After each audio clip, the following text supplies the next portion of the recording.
Hello dear student, how are you? Good afternoon all of you. I hope you all are healthy and well-being.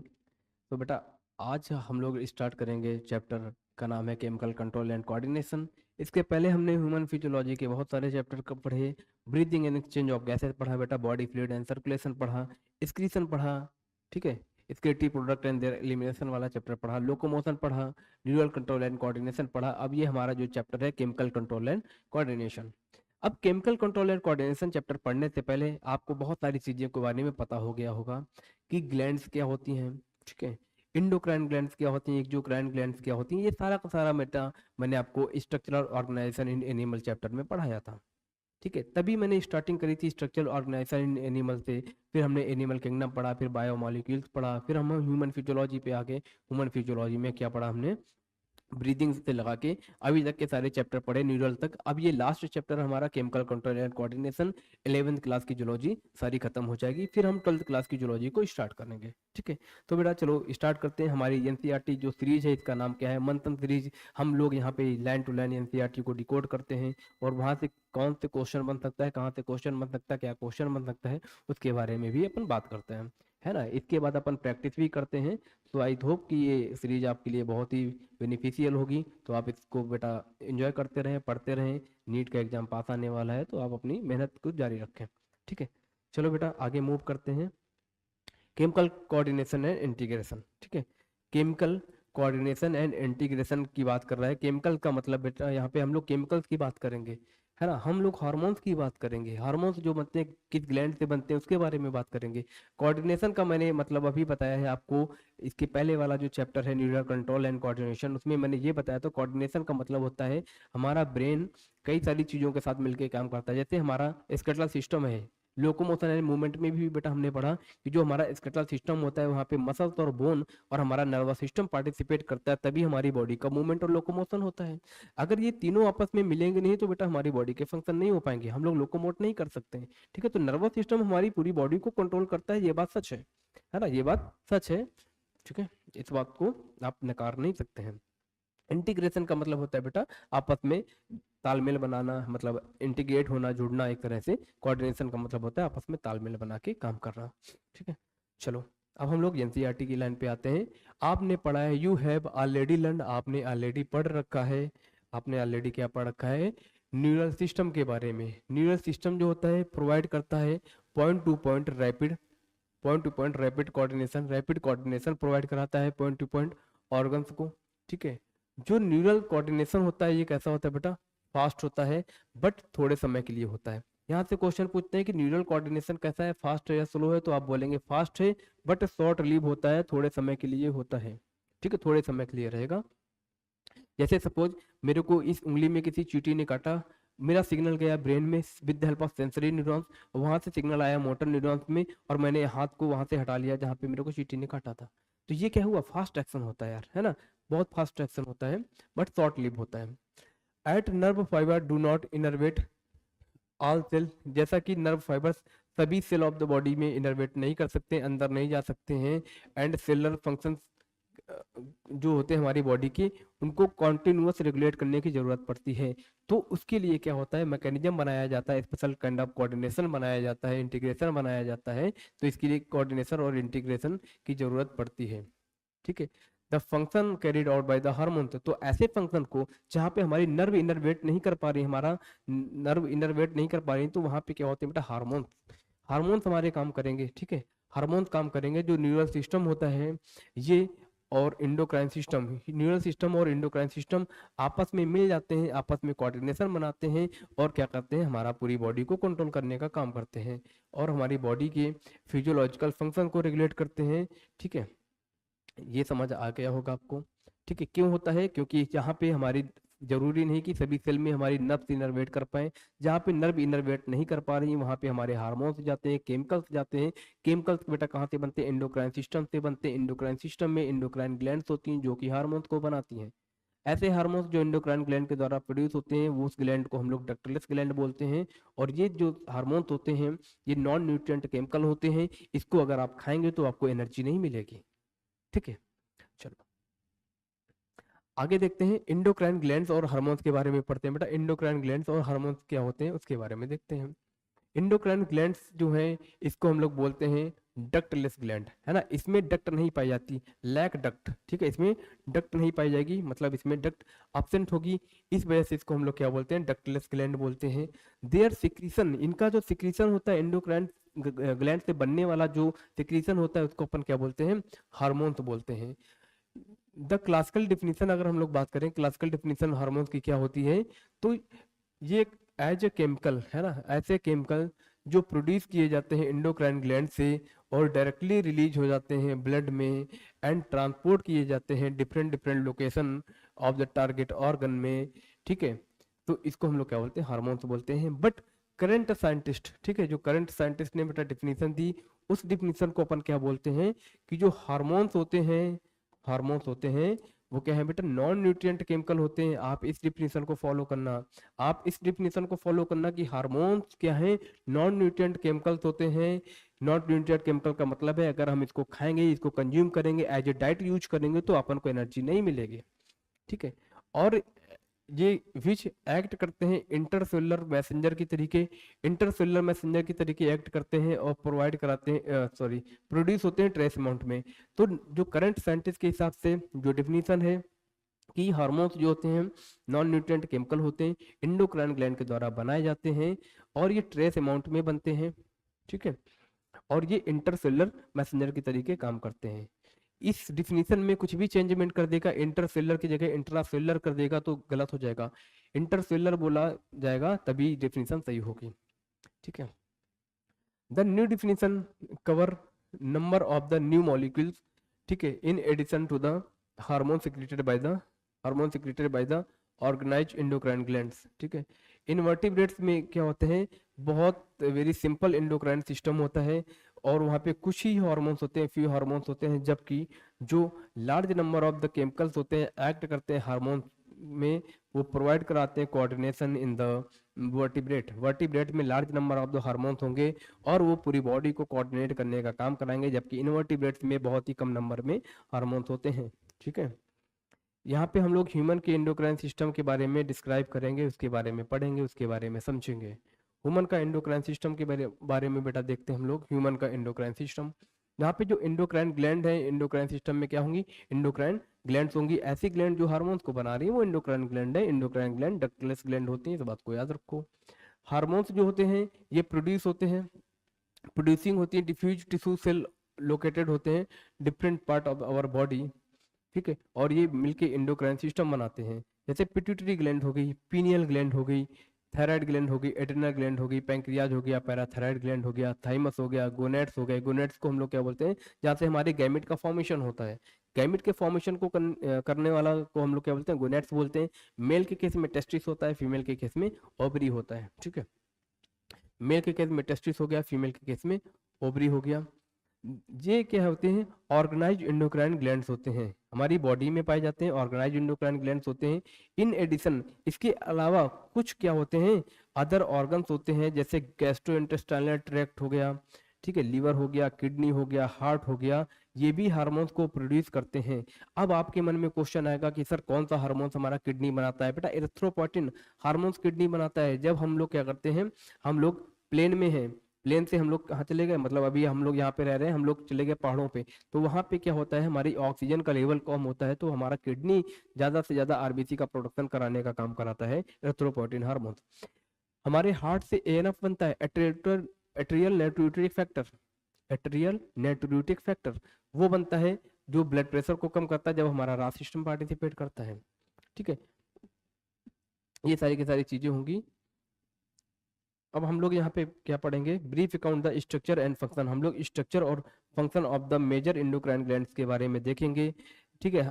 और hypothalamus जो होता है हमारी body में, human body में, उसके बारे में समझेंगे। हाइपोथैलेमस को हम लोग मास्टर और मास्टर ग्लैंड बोलते हैं, पिट्यूटरी ग्लैंड को हम लोग मास्टर ग्लैंड बोलते हैं, क्योंकि मास्टर को जो कंट्रोल कर रहा है बेटा वो मास्टर और मास्टर ग्लैंड होगा, क्योंकि पिट्यूटरी ग्लैंड क्या है, मास्टर ग्लैंड है। हाइपोथैलेमस पिट्यूटरी ग्लैंड को कंट्रोल करता है, इस वजह से मास्टर और मास्टर ग्लैंड हो गया। यहाँ पे हाइपोथैलेमस बताया गया है, ये क्या है, पीनियल ग्लैंड होती है, ये भी हमारी एक टाइप की इंडोक्राइन ग्लैंड है। पिट्यूटरी ग्लैंड भी इंडोक्राइन ग्लैंड है। Thyroid and parathyroid endocrine gland है। थाइमस भी इंडोक्राइन ग्लैंड है। पैंक्रियाज भी हमारी इंडोक्राइन ग्लैंड है। एड्रिनल ग्लैंड हो गई, टेस्टिस मतलब गोनेट्स हो गए, ओवरी भी है, क्या है गोनेट्स है, ये भी इंडोक्राइन ग्लैंड के तरीके एक्ट करते हैं। ठीक है, पैंक्रियाज में दो चीजें होती हैं यार, एक्सोक्राइन इंडोक्राइन दोनों के तरीके एक्ट करता है, क्योंकि इसमें दोनों पोर्शन होते हैं। इंडोक्राइन वाले पोर्शन से हमारे हार्मोन्स बनेंगे और एक्सोक्राइन पोर्शन से पैंक्रियाटिक जूस बनेगा। इंडोक्राइन जो पोर्शन होता है उसमें Langer of isolates of Langerhans होते हैं, वहाँ पे इंसुलिन और ग्लूकागॉन हार्मोन बनता है। ठीक है, चलो आगे की बात करते हैं, हाइपोथैलेमस की बात करते हैं। हाइपोथैलेमस को हम लोग मास्टर ऑफ मास्टर ग्लैंड बोलते हैं, तो यहाँ पे इसको लिख भी लो हम लोग, master of master gland, master of master gland, master of master gland बोलते हैं इसको। ठीक है, हाइपोथैलेमस होता है, ये basal part of the diencephalon होता है, इस बात को याद रखना। जो फोर ब्रेन होता है, ठीक है, ये रेगुलेट करता है wide spectrum of the body function, body के बहुत सारे फंक्शन को ये रेगुलेट करता है। इट कंटेन, इसमें क्या होते हैं, सेवरल ग्रुप ऑफ क्या होते हैं, न्यूरोसेक्रेटरी सेल्स होते हैं, जिसको हम लोग क्या बोलते हैं, न्यूक्लियाई बोलते हैं। न्यूक्लियाई क्या प्रोड्यूस करते हैं, हार्मोन्स को प्रोड्यूस करते हैं। न्यूक्लियाई क्या प्रोड्यूस करेंगे, हार्मोन्स को प्रोड्यूस करेंगे। जो हार्मोन्स होते हैं ये रेगुलेट करते हैं synthesis and secretion of the pituitary hormones को। क्यों बोला गया ये रेगुलेट करता है, क्योंकि हाइपोथैलेमस को हमने मास्टर ऑफ मास्टर ग्लैंड बोला। जो पिट्यूटरी ग्लैंड के फंक्शन को बेटा कंट्रोल कर रहा है वो मास्टर ऑफ मास्टर ग्लैंड तो होगा ही ना। ठीक है, और हार्मोन्स होते हैं, हार्मोन्स प्रोड्यूस बाय हाइपोथैलेमस, ये दो टाइप के होते हैं। एक हार्मोन्स होते हैं कौन से, रिलीजिंग हार्मोन्स, विच स्टिमुलेट करते हैं सिक्रीशन ऑफ पिट्यूटरी हार्मोन के रिलीज को, है ना। पिट्यूटरी हार्मोन के सिक्रीशन को क्या करेंगे, स्टिमुलेट करेंगे। ठीक है, इसको हम लोग रिलीजिंग बोलते हैं। एक होते हैं इनहिबिटिंग, जो कि विच इनहिबिट करते हैं secretion of pituitary hormone, pituitary hormone के सिक्रीशन को इनहिबिट करने वाले को हम लोग इनहिबिटिंग बोलते हैं। हाइपोथैलेमस से दो टाइप के हार्मोन्स निकलते हैं, सिक्रेटिंग और इनहिबिटिंग, रिलीजिंग और इनहिबिटिंग, है ना, रिलीज करने वाले और इनहिबिट करने वाले। फॉर एग्जांपल की बात करेंगे, हाइपोथैलेमिक हार्मोन्स जो होते हैं गोनाडोट्रोपिन रिलीजिंग हार्मोन्स होता है। गोनाडोट्रोपिन रिलीजिंग हार्मोन का नाम है गोनाडोट्रोपिन रिलीजिंग हार्मोन। तो ये गोनेट्स पे जाके एक्ट करेगा, ठीक है, वहां से कुछ रिलीज कराएगा, ये स्टिमुलेट करेगा पिट्यूटरी ग्लैंड को, रिलीज ऑफ गोनाडोट्रोपिन, ये गोनाडोट्रोपिन पिट्यूटरी ग्लैंड से रिलीज करेगा। हाइपोथैलेमस एंटीरियर पिट्यूटरी पे एक्ट करता है और एंटीरियर पिट्यूटरी से गोनाडोट्रोपिन रिलीज कराता है। गोनाडोट्रोपिन जो होते हैं गोनेट्स पे एक्ट करते हैं, एलएच और एफएसएच का नाम सुना होगा आपने, ठीक है वो। ऑन अदर हैंड जो सोमेटोस्टेटिन होता है फ्रॉम हाइपोथैलेमस, हाइपोथैलेमस से सोमेटोस्टेटिन आता है, ये इनहिबिट करता है release of growth hormones, growth hormones को इनहिबिट करेगा कहाँ से, पिट्यूटरी ग्लैंड से। सोमेटोस्टेटिन पिट्यूटरी ग्लैंड से ग्रोथ हार्मोन के रिलीज को इनहिबिट करता है। ठीक है, रिलीजिंग की बात करेगा, जो गोनाडोट्रोपिन होता है हाइपोथैलेमस से जीएनआरएच निकलता है, गोनाडोट्रोपिन रिलीजिंग हार्मोन, वो एंटीरियर पिट्यूटरी पे एक्ट करता है। एंटीरियर पिट्यूटरी से गोनाडोट्रोपिन निकलता है, गोनाडोट्रोपिन जो होते हैं गोनाड्स पे एक्ट कराएंगे, एलएच और एफएसएच निकालेंगे, जो कि स्पर्मेटोजेनेसिस के लिए और oogenesis के लिए रिस्पॉन्सिबल होते हैं। ठीक है, दीज हार्मोन्स ओरिजिनेट हाइपोथैलेमस, है ना, और हाइपोथैलेमस से ओरिजिनेट होते हैं, हाइपोथैलेमिक न्यूरॉन से ओरिजिनेट होते हैं, pass through axons and are release from the nerve ending से रिलीज हो जाते हैं, और ये हार्मोन्स पहुंचते हैं पिट्यूटरी ग्लैंड में with the help of portal system, portal circulatory system, ठीक है, और रेगुलेट करते हैं function of the interior pituitary, interior pituitary पे जाके एक्ट करेंगे। The posterior pituitary under direct control of the neural regulation of the hypothalamus. यहाँ से क्वेश्चन आता है कि कौन सी पिट्यूटरी इंटीरियर या पोस्टीरियर डायरेक्ट कंट्रोल में है हाइपोथैलेमस के, तो जो पोस्टीरियर पिट्यूटरी होती है वो डायरेक्ट कंट्रोल में होती है, तो आप इसको ऐसे याद करो, पी से बेटा पोस्टीरियर, है ना, पोस्टीरियर, पोस्टीरियर बेटा पीडी पढ़ते हैं ना, पीडी बोले तो पेन ड्राइव, है ना, उसी तरह पोस्टीरियर पिट्यूटरी, पिट्यूटरी डी से डायरेक्ट, पोस्टीरियर पिट्यूटरी जो होती है वो डायरेक्ट कंट्रोल होती है किसके, हाइपोथैलेमस के, हाइपोथैलेमस से। ठीक है, जो इंटीरियर पिट्यूटरी होती है वहां पे पोर्टल सिस्टम पाया जाता है, उस पोर्टल सिस्टम का नाम होता है हाइपोफाइजियल पोर्टल सिस्टम। ठीक है, अब ये देखो, ये पिट्यूटरी ग्लैंड के बारे में बताया गया है, यहाँ पे पिट्यूटरी ग्लैंड है। पिट्यूटरी ग्लैंड जो लोकेटेड होती है, बोनी कैविटी लोकेटेड होती है, इस बोनी कैविटी का नाम होता है सिलेटर्स का। अभी मैंने लोकोमोशन एंड मूवमेंट पढ़ा, मैंने बताया था जो इफेनॉइड बोन होती है ना, स्फेनॉइड बोन होती स्फेनॉइड बोन होती है, स्फेनॉइड बोन की जो कैविटी होती है सीला टर्सिका, वहां पे पिट्यूटरी ग्लैंड प्रेजेंट होती है और ये अटैच्ड होती है विद द हाइपोथैलेमस, हाइपोथैलेमस से अटैच होती है with the help of A stock, है ना। अब ये इसको हम लोग एनाटॉमिकली डिवाइड करते हैं कि किसमें, एड्नो हाइपोफाइसिस और नीरो हाइपोफाइसिस। एड्नो हाइपोफाइसिस और नीरो हाइपोफाइसिस, एड्नो हाइपोफाइसिस को हम लोग बोलते हैं एंटीरियर पिट्यूटरी, नीरो हाइपोफाइसिस को बोलते हैं हम लोग पोस्टीरियर पिट्यूटरी। अब यहाँ पे जो एड्नो हाइपोफाइसिस होता है इसमें दो पोर्शन होते हैं, एक क्या होता है पार्स डिस्टेलिस होता है और एक क्या होता है बेटा पार्स इंटरमीडिया होता है। पार्स डिस्टेलिस जो पहले पाया जाएगा, डिस्टेलिस तो पार्स इंटरमीडिया मतलब बीच वाला पाया जाएगा, ठीक है। पार्स डिस्टेलिस जो होता है पिट्यूटरी ग्लैंड का, इसको हम लोग इंटीरियर पिट्यूटरी के नाम से बेसिकली जानते हैं, जो कि हार्मोन्स बनाते हैं। कौन कौन से हार्मोन्स, जैसे ग्रोथ हार्मोन्स हो गया, ठीक है, ग्रोथ हार्मोन्स हो गया, जीएच के नाम से जानते हैं, प्रोलैक्टिन हो गया, प्रोलैक्टिन रिलीजिंग हार्मोन्स हो गया, थायराइड स्टिमुलेटिंग हार्मोन हो गया जिसको हम लोग टीएसएच के नाम से जानते हैं, एड्रिनो एड्रिनोकॉर्टिकोट्रोपिक हार्मोन्स हो गया जिसको हम लोग एसीटीएच के नाम से जानते हैं, ल्यूटिनाइजिंग हार्मोन्स हो गया जिसको एलएच के नाम से जानते हैं, फॉलिकल स्टिमुलेटिंग हार्मोन्स को हम लोग बेटा एफएसएच के नाम से जानते हैं। जबकि पार्स इंटरमीडिया जो होता है, पार्स इंटरमीडिया से सिर्फ एक हार्मोन सिक्रीट होता है, वन हार्मोन, उसका नाम होता है मिलेनोसाइड स्टिमुलेटिंग हार्मोन्स, जो कि मिलेनोसाइड स्टिमुलेटिंग हार्मोन जो मिलेनिन के प्रोडक्शन के लिए रिस्पॉन्सिबल होता है, मिलेनोसाइड पे जाके एक्ट करता है, ठीक है। However human pars intermedia almost merge with the pars distalis, pars intermedia और पार्स डिस्टेलिस आपस में मर्ज होती हैं, इसीलिए एनाटॉमिकली हमने दो पार्ट डिवाइड किए थे, एक एड्नो हाइपोफाइसिस एक नीरो हाइपोफाइसिस। एड्नो हाइपोफाइसिस के दो पार्ट थे, डिस्टेलिस और इंटरमीडिया, ठीक है, डिस्टेलिस और इंटरमीडिया, डिस्टेलिस और इंटरमीडिया ह्यूमन के केस में मर्ज होती हैं, इसीलिए इसको टोटल एंटीरियर पिट्यूटरी में कंसीडर करते हैं। अब हम लोग बात करेंगे नीरो हाइपोफाइसिस की। जो नीरो हाइपोफाइसिस होता है, नीरो हाइपोफाइसिस इसको हम लोग क्या बोलते हैं, पार्स नर्वोसा बोलते हैं, इसको हम लोग पोस्टीरियर पिट्यूटरी के भी नाम से जानते हैं। ये स्टोर करती है और रिलीज करती है दो हार्मोन्स को जो कि ऑक्सीटोसिन और वेसोप्रेसिन। ये बनते कहाँ पे बेटा, हाइपोथैलेमस में बनते, कहाँ पे, हाइपोथैलेमस में। स्टोर कहाँ पे होते हैं, पोस्टीरियर पिट्यूटरी में, और रिलीज कहाँ से होते हैं, पोस्टीरियर पिट्यूटरी से। आपसे पूछेगा एडीएच, एडीएच का नाम होता है बेटा वेसोप्रेसिन, ये डायूरेसिस को प्रिवेंट करता है। मैंने पढ़ा था इसके में, डायूरेसिस को मतलब बॉडी से यूरिन के फॉर्म में वाटर लॉस को प्रिवेंट करेगा क्या, एडीएच। ऑक्सीटोसिन जो होता है इसको मिल्क लेट डाउन हार्मोन बोलते हैं, लव हार्मोन के नाम से जानते हैं, पार्चुरेशन कराने का हार्मोन होता है। ये क्या करता है, मायोमेट्रियम में कॉन्ट्रैक्शन कराता है, चाइल्ड बर्थ कराने के लिए रिस्पॉन्सिबल होता है। Which is the actually synthesize in the hypothalamus, hypothalamus में बनते हैं बट ये ट्रांसपोर्ट कर दिए जाते हैं नीरो हाइपोफाइसिस में, मतलब पोस्टीरियर पिट्यूटरी में भेज दिए जाते हैं और यहीं पे स्टोर होते हैं दो हार्मोन, ऑक्सीटोसिन और वेसोप्रेसिन, जिसको हम लोग एडीएच के नाम से भी जानते हैं, ठीक है। इसी को हम लोग हाँ एडीएच बोलते हैं, ठीक है। अब ये क्या हो गया, हाइपोथैलेमस हो गया। हाइपोथैलेमस में क्या है, हाइपोथैलेमिक न्यूरॉन्स पाए जा रहे हैं जो कि हार्मोन्स को बनाते हैं, ठीक है। अब यहाँ पे जो पोर्टल सिस्टम पाया जा रहा है, पोर्टल सिस्टम जो होता है इंटीरियर पिट्यूटरी पे होता है, इंटीरियर पिट्यूटरी के लिए होता है, इंटीरियर इंटीरियर पिट्यूटरी के लिए होता है। पोस्टीरियर पिट्यूटरी जो होती है वो डायरेक्ट कंट्रोल में होती है, इस बात को याद रखना है, हमने पीडी से याद किया था, डायरेक्ट कंट्रोल में होती है हाइपोथैलेमस के। इस पोर्टल सिस्टम का पूरा नाम होता है hypophyseal portal system, hypophyseal portal system, hypophyseal portal system, ये पूरा नाम होता है। इंटीरियर पिट्यूटरी के बारे में ये बताया गया है, ठीक है बेटा। आगे मूव करते हैं अपन। हाँ, ओवर सिक्रीशन हो गया, अगर अगर हमारी बॉडी में ओवर सिक्रीशन हो गया किसका, ग्रोथ हार्मोन्स का, तो एबनॉर्मल ग्रोथ हो जाएगी हमारी बॉडी की, बॉडी में लीडिंग टू जाइगेंटिज्म।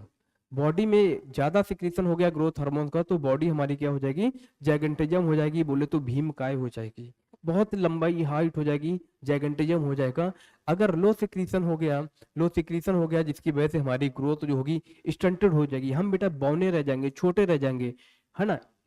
स्टंट का मतलब होता है छोटे, स्टंटेड का मतलब छोटा, ठीक है। इसको हम लोग क्या बोलते हैं, पिट्यूटरी डॉर्फिज्म बोलते हैं, मतलब ऐसा डॉर्फिज्म जो पिट्यूटरी ग्लैंड की वजह से आया। क्यों आया, क्योंकि यहाँ पे बेटा हमने लो सिक्रीशन करा दिया किसका, जीएच का। ग्रोथ हार्मोन हमारी बॉडी की ग्रोथ कराने के लिए रिस्पॉन्सिबल होता है, बोन का ग्रोथ कराता है, टिश्यू का ग्रोथ कराता है। अब यहाँ पे पिट्यूटरी ग्लैंड से हमने जीएच को कम कर दिया तो हमारा क्या हुआ, पिट्यूटरी डॉर्फिज्म हो गया, ठीक है।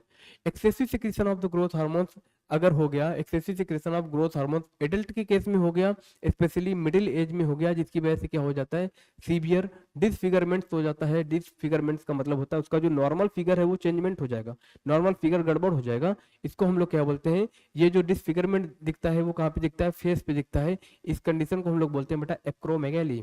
जो हमारे खली साहब हैं, खली है ना, ग्रेट खली, उनका फेस देखा है आपने, ये जो है आगे की तरफ निकला हुआ है ना, उनके जो पैर हैं ऐसे हो गए हैं, ठीक है, काफी बड़े पैर हो गए हैं, हाथ बड़ा है, फेस बड़ा है, बॉडी काफी बड़ी है। तो ये क्या है, एक्रोमेगेली है। एडल्ट जब थे तब उस केस में क्या हुआ, ग्रोथ हार्मोन का ज्यादा सिक्रीशन हो गया। तो एक्रोमेगेली जो है वो खलीस आपको एक बीमारी है, ठीक है, ग्रोथ हार्मोन के सिक्रीशन की वजह से, जिसकी वजह से क्या होता है, सीरियस कॉम्प्लिकेशंस हो जाते हैं और इसमें प्री मेच्योर डेथ भी हो जाती है अगर इसको हम लोग चेक नहीं करेंगे। अगर अनचेक रहा, इसकी कोई प्रॉपर ट्रीटमेंट नहीं लिया गया, तो फिर क्या होता है, हमारी डेथ भी हो सकती है, ठीक है। ये डिजीज जो होती है हार्ड होती है to diagnose in the early stage. आप इसको स्टार्टिंग में डायग्नोस नहीं कर पाएंगे, क्योंकि आपको लगेगा कि अरे भाई ये नॉर्मल कंडीशन में बॉडी की तो ग्रोथ होती है, अभी ये भाई बच्चा था, अब धीरे धीरे ये बड़ा हो रहा है, जवान हो रहा है, तो इसकी बॉडी की ग्रोथ जाहिर थी, स्वाभाविक सी बात है ग्रोथ होगी। बट वहां पे ग्रोथ क्या होती, ज्यादा होती है, तो वो डायग्नोसिस में थोड़ा प्रॉब्लम होती है कि भाई ये अभी ग्रोथ की फेज में है, तो इसकी ग्रोथ तो होना जाहिर सी बात है। बट फिर क्या होता है, इसको अर्ली स्टेज में इसकी जांच नहीं हो पाती प्रॉपर तरीके से, often goes undetected many years, काफी सालों तक ये अनडिटेक्टेड रहती है, अनटिल जब तक एक्सटर्नल फीचर्स में चेंजमेंट नहीं आए, है ना, एक्सटर्नल फीचर्स में उसके फेस में चेंजमेंट नहीं आए, ठीक है, तब तक उसको हम लोग नोटिस ही नहीं कर पाते हैं। हमको लगता है कि भाई नॉर्मल ग्रोथ हो रही है, जब फेस में चेंजमेंट आएगा, है ना, डिसफिगरमेंट फेस में हो जाएगा, तब लगेगा कि अरे भाई इसको तो एक्रोमेगेली हो रहा है ना, ग्रोथ हार्मोन ज्यादा सिक्रीट हो रहा है, इसकी दवा लो वरना प्रॉब्लम हो जाएगा, ठीक है। अगर हम लोग बात करें कि प्रोलैक्टिन जो होता है, ये रेगुलेट किया करता है growth of the mammary gland. Prolactin जो होता है मेमरी ग्लैंड में एक्ट करता है, उसकी ग्रोथ को रेगुलेट करता है, इसको हम लोग मेमोट्रोपिक हार्मोन के नाम से भी जानते हैं, ठीक है। और ये मिल्क का फॉर्मेशन कराता है। मिल्क का फॉर्मेशन कहाँ पे होता है, मेमरी ग्लैंड में होता है, जब प्रेगनेंसी के बाद में, ठीक है। टीएसएच की बात करेंगे, थायराइड स्टिमुलेटिंग हार्मोन। टीएसएच का फुल फॉर्म क्या होता है, थायराइड स्टिमुलेटिंग हार्मोन। ये क्या कराता है, स्टिमुलेट कराता है synthesis and secretion of the thyroid hormones. कहाँ से बेटा, थायराइड ग्लैंड से। थायराइड हार्मोन्स कहाँ से बनेंगे, थायराइड ग्लैंड से बनेंगे, इस बात को याद रखो। एसीटीएच एड्रेनोकॉर्टिकोट्रोपिक हार्मोन्स, ठीक है, ये जो होते हैं ये बेसिकली क्या होते हैं, स्टिमुलेट करता है, सिंथेसिस करता है secretion of the steroid hormone. ACTH वाले जो हार्मोन्स होते हैं, एसीटीएच वाले हार्मोन कैसे होते हैं, स्टेरॉयड हार्मोन्स होते हैं। जैसे ग्लूकोकॉर्टिकॉइड की बात करेगा, ग्लूकोकॉर्टिकॉइड जो होते हैं एड्रेनल कॉर्टेक्स से निकलते हैं, ठीक है। और जो एलएच होता है और एफएसएच होता है, ये स्टिमुलेट कराते हैं गोनेडल एक्टिविटी को। एलएच और एफएसएच कहाँ पे एक्ट करेंगे, गोनेड्स पे एक्ट करेंगे, ठीक है। इसको हम लोग क्या बोलते हैं, गोनेडोट्रोफिन बोलते हैं। क्या बोलेंगे, गोनेडोट्रोफिन बोलेंगे। मेल के केस में जो एलएच होता है, ये स्टिमुलेट किसको करता है, synthesis and secretion of the hormones, जिसको हम लोग क्या बोलते हैं, एंड्रोजन बोलते हैं। एंड्रोजन का मतलब होता है बेटा ग्रुप ऑफ सेक्स हार्मोन्स। क्या होता है, ग्रुप ऑफ सेक्स हार्मोन्स, इसको लिख लो आप, एंड्रोजन।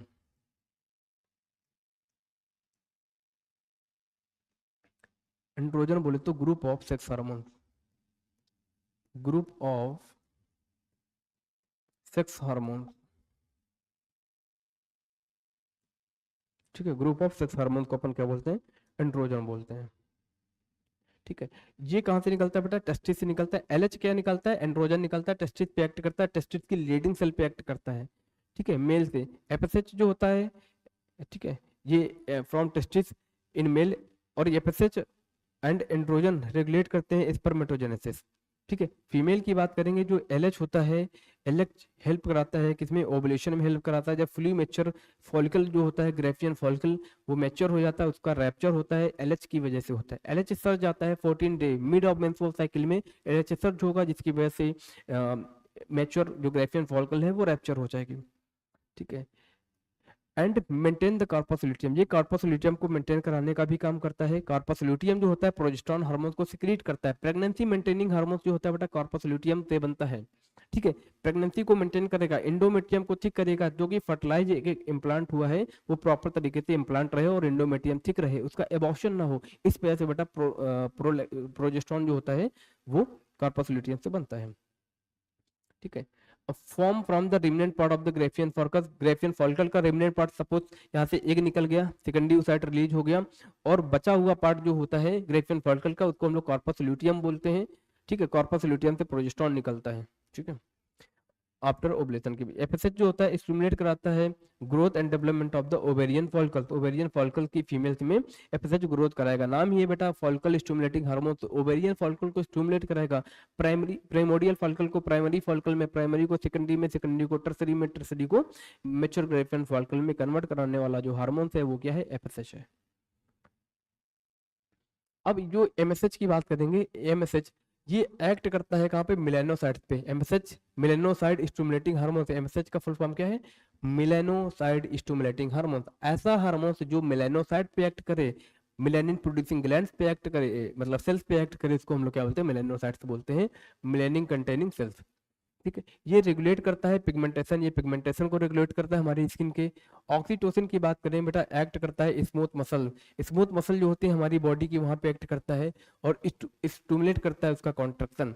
स्मूथ मसल जैसे हम लोग फीमेल की पार्चुरेशन की बात करेंगे, चाइल्ड बर्थ की बात करेंगे, तो वहां पे यूट्रस में कॉन्ट्रक्शन कराता है, यूट्रस की मायोमेट्रियम में वाइल्ड कॉन्ट्रक्शन कराता है, जिसकी वजह से जो बेबी का डिलीवरी होता है, बेबी का एक्सपल्सन होता है from the uterus, from the birth canal, वो बॉडी से बाहर आ जाता है।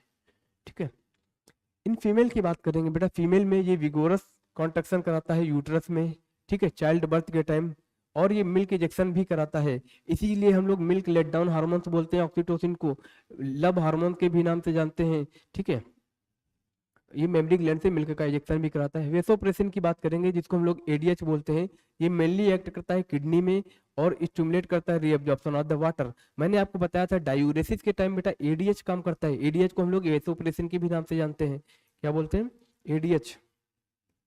एडीएच इसका फुल फॉर्म होता है, ए का मतलब होता है एंटी, एंटी, डी का मतलब होता है डायूरेटिक, डायूरेटिक्स, और एच का मतलब होता है हार्मोन्स। ये प्रिवेंट करता है डायूरेसिस, प्रिवेंट करता है डायूरेसिस। इसी को हम लोग किस नाम से जानते हैं, वेसोप्रेसिन के नाम से जानते हैं। ये जो लिखा गया है यहाँ पे वेसोप्रेसिन, ठीक है, वेसोप्रेसिन।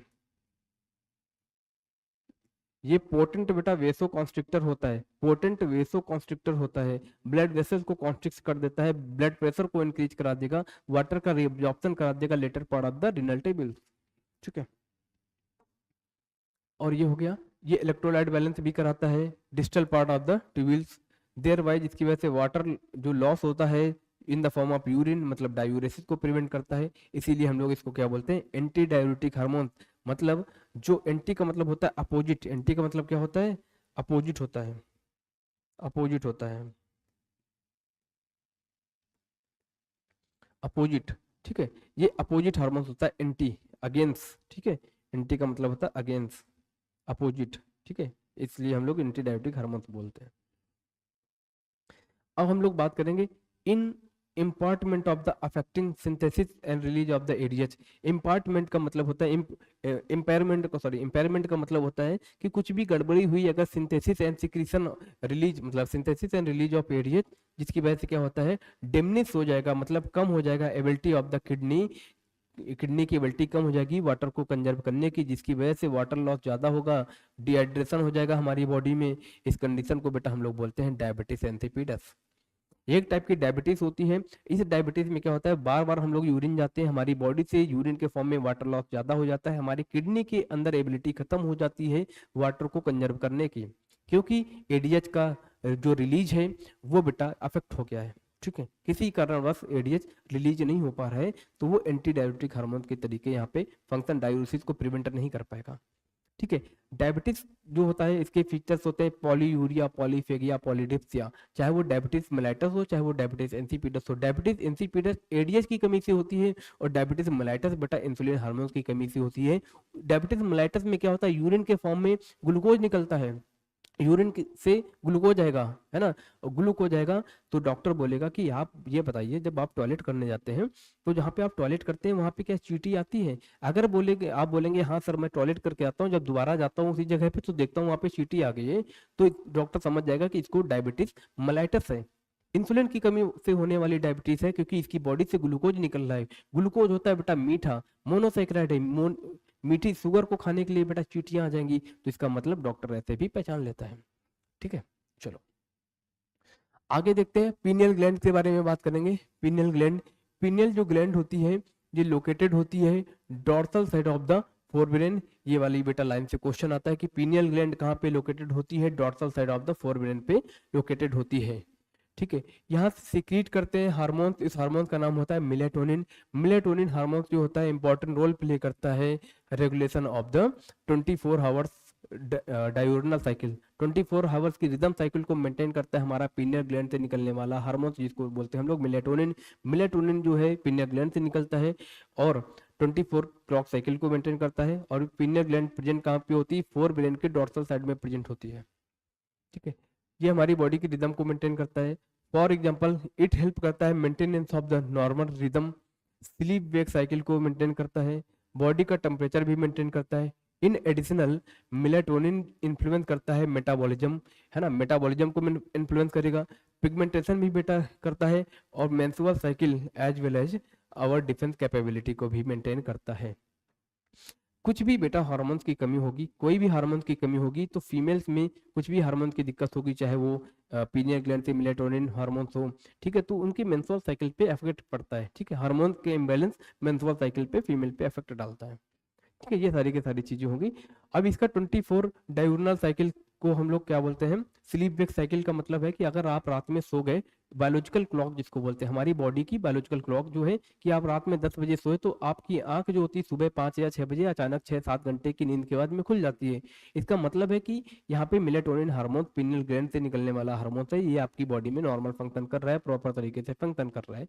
आपको किसी अलार्म की जरूरत नहीं पड़ती है, आप खुद से उठ जाते हैं सो के। ठीक है, अब यहाँ पे हम लोग बात करेंगे थायराइड ग्लैंड की। थायराइड ग्लैंड जो होता है इसमें क्या होते हैं, दो लोब्स होते हैं which are located either side of the trachea. ये जो है ट्रेकिया, ट्रेकिया क्या है हमारी, ये है ट्रेकिया, क्या है ये है either side of the trachea जो लोकेटेड होते हैं वो थायराइड ग्लैंड के लोब होते हैं, दो लोब होते हैं। बोथ लोब में क्या होते हैं, इंटरकनेक्टेड होते हैं, बोथ लोब आपस में कनेक्टेड होते हैं। एक थिन फ्लैप जिसको हम लोग क्या बोलते हैं, इस्टमस बोलते हैं, ये ट्रेकिया है। यहाँ पे इस्टमस से कनेक्ट होने वाले एक लोब इधर हो गया, एक लोब इधर हो गया, एक लोब इधर, एक लोब इधर, आपस में ये कनेक्ट करने वाला स्ट्रक्चर इसको हम लोग क्या बोलते हैं, इस्टमस बोलते हैं। ठीक है, थायराइड ग्लैंड्स में क्या होते हैं, कंपोज ऑफ फॉलिकल्स, फॉलिकल्स भी होते हैं और स्ट्रोमल टिश्यू होते हैं। ईच थायराइड फॉलिकल्स जो होते हैं इसमें फॉलिकुलर सेल होते हैं। थायराइड फॉलिकल्स में क्या होंगे, फॉलिकुलर सेल होंगे, इस बात को याद रखना, थायराइड फॉलिकल में फॉलिकुलर सेल होंगे। ठीक है, अब ये यहाँ पे क्या होते हैं, enclosing a cavity, these follicular cell synthesis करते हैं टू हार्मोन, दो हार्मोन का नाम होता है टेट्राएडोथायरोनिन, जिसको हम लोग T4 के भी नाम से जानते हैं, इसी को हम लोग थायरोक्सिन बोलते हैं, और ट्राईएडोथायरोनिन को हम लोग T3 के नाम से जानते हैं। T3 और T4, T3 जो होता है ट्राईएडोथायरोनिन और T4 टेट्राएडोथायरोनिन, इसी को हम लोग क्या बोलते हैं, थायरोक्सिन बोलते हैं। आयोडीन जो होता है बेटा बहुत जरूरी होता है normal rate of the hormones की सिंथेसिस के लिए। थायराइड हार्मोन की सिंथेसिस के लिए आयोडीन की मात्रा जरूरी है, हमको अपनी डाइट में आयोडीन की पर्याप्त मात्रा लेनी चाहिए, तभी हमारी थायराइड ग्लैंड से आयोडीन इसका थायरोक्सिन हार्मोन का सिक्रीशन होगा, थायराइड हार्मोन का सिक्रीशन होगा। ठीक है, डिफिशियंसी ऑफ द आयोडीन, अगर हमारी बॉडी में आयोडीन में डाइट में डिफिशियंसी हो जाएगी, हमारी बॉडी की जो हम लोग खाना खा रहे हैं उस डाइट में आयोडीन की कमी हो जाएगी, जिसकी वजह से क्या हो जाएगा, हाइपोथायराइडिज्म। कमी को क्या बोलते हैं, हाइपो, ज्यादा को हाइपर। ठीक है, जिसकी वजह से हमारी थायराइड ग्लैंड जो होगी वो इनलार्ज हो जाएगी, इसको हम लोग क्या बोलते हैं, गॉइटर बोलते हैं। हाइपोथायराइडिज्म अगर प्रेगनेंसी के टाइम हो गया बेटा, तो जो बच्चे का डेवलपमेंट हो रहा है, मेचुरेशन हो रहा है, ग्रोथ हो रही है बेबी की, वो कैसी हो जाएगी, स्टैंडर्ड हो जाएगी, और इसको हम लोग क्या बोलते हैं, क्रिटिन बोलते हैं, क्रिटिनिज्म बोलते हैं। अगर प्रेगनेंसी के टाइम में थायराइड हार्मोन्स की कमी होगी तो बच्चे की ग्रोथ जो होगी वो स्टंटेड हो जाएगी। ठीक है, ये सारी की सारी चीजें होंगी। मेंटल रिटार्डेशन हो जाएगा उसका। मेंटल रिटार्डेशन का मतलब होता है कि उसका जो IQ लेवल होगा वो कम हो जाएगा। ठीक है, उसको हम लोग मेंटल रिटार्डेशन बोलते हैं। लो IQ लेवल हो जाएगा, लो इंटेलिजेंस क्वांटिएंट हो जाएगा, एबनॉर्मल स्किन हो जाएगी, डीप म्यूटिज्म हो जाएगा, मतलब वो गूंगा और बहरा हो जाएगा। ठीक है, गूंगा और बहरा हो जाएगा, इसका डीप म्यूटिज्म बोलते हैं। ठीक है, एडल्ट, ये एडल्ट वुमन की बात करते हैं। ठीक है, इन एडल्ट वुमेन हाइपोथायराइडिज्म की वजह से क्या हो सकता है, उसके मेंस्ट्रुअल साइकिल जो होते हैं ये इनरेगुलर हो जाएंगे। ठीक है, हाइपोथायराइडिज्म की वजह से मेंस्ट्रुअल साइकिल इनरेगुलर हो जाएंगे। एडल्ट वुमेन की बात करेंगे, अगर वो वुमेन प्रेग्नेंट है, अगर वो वुमेन प्रेग्नेंट है है ना, वो लेडीज प्रेग्नेंट है, तो वहां पे बच्चे का जो डेवलपमेंट हो रहा है बेटा, वो कैसा हो जाएगा, लो आईक्यू का हो जाएगा, क्रिटिरियन में हो जाएगा उसमें, क्योंकि उसकी डाइट में आयोडीन की मात्रा कम है। ठीक है।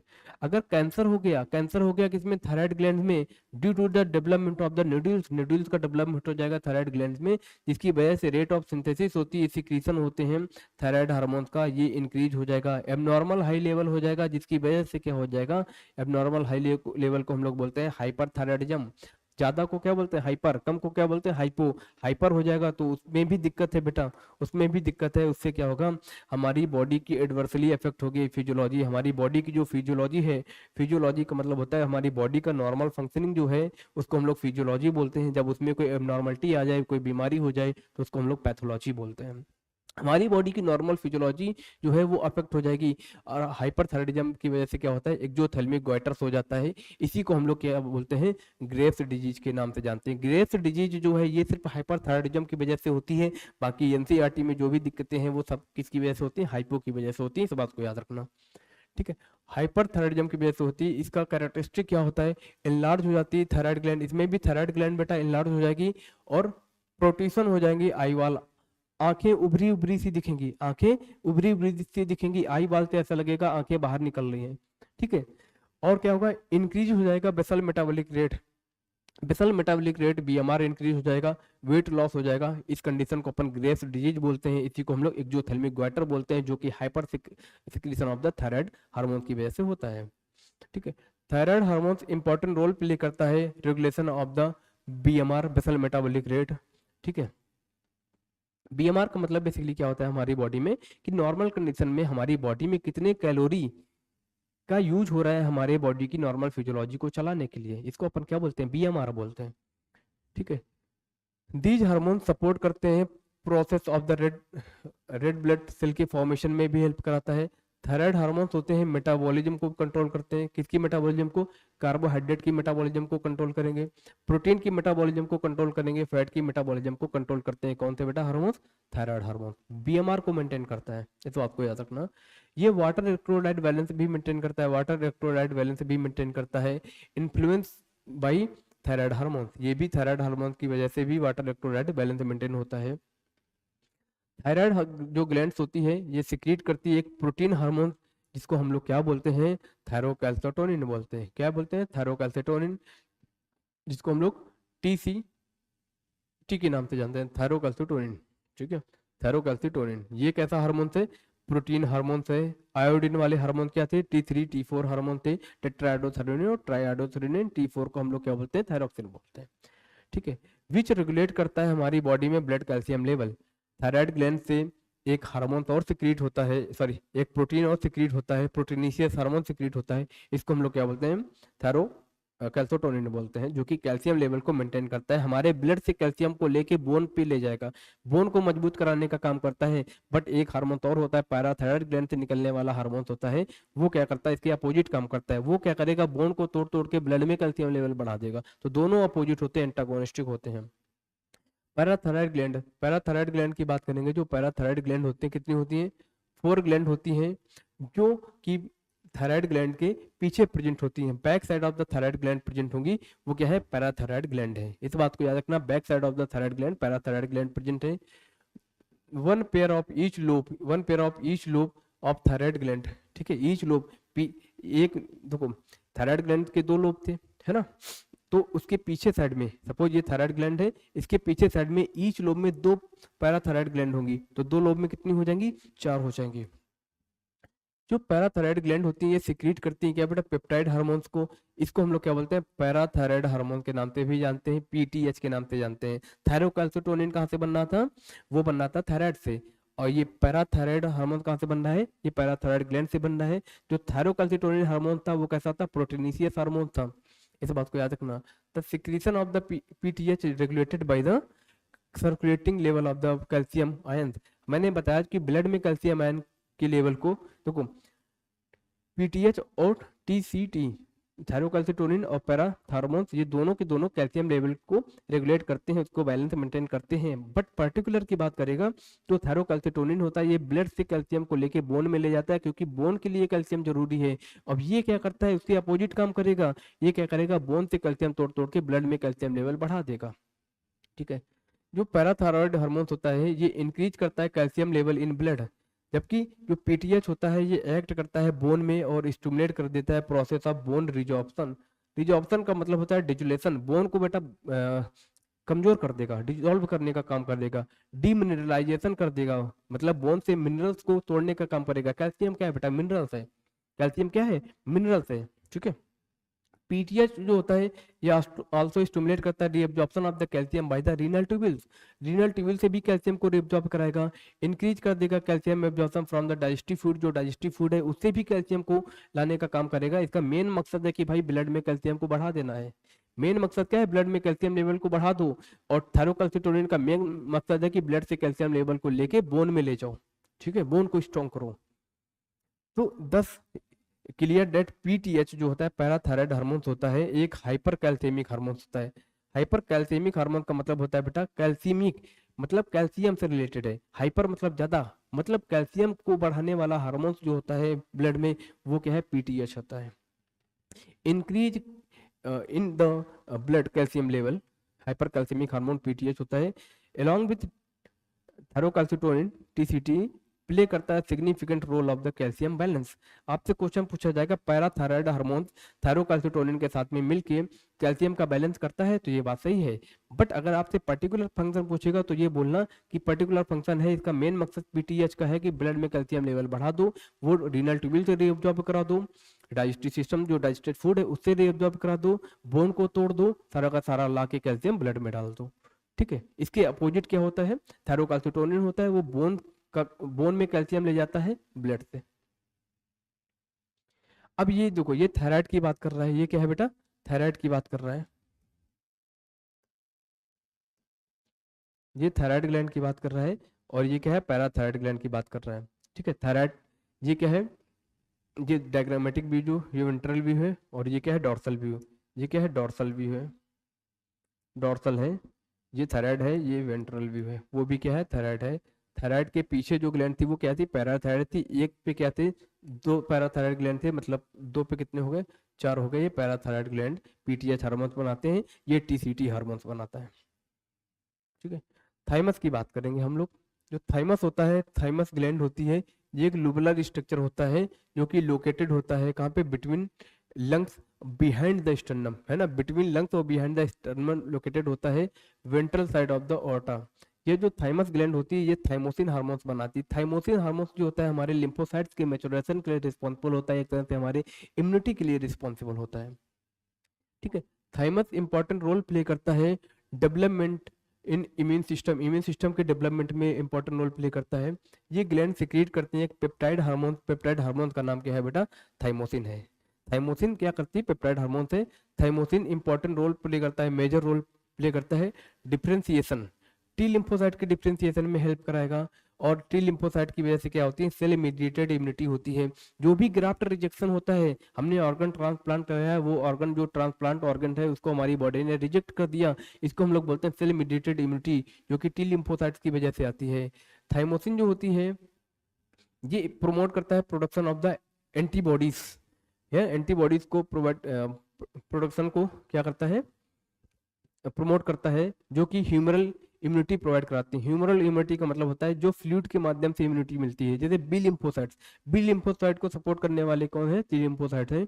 ये कोई भी एंटीबॉडी नहीं बनाते हैं, ये सपोर्ट करते हैं बी लिम्फोसाइट का कि आप एंटीबॉडी बनाओ, और ह्यूमरल इम्यूनिटी के लिए रिस्पॉन्सिबल होते हैं। ठीक है।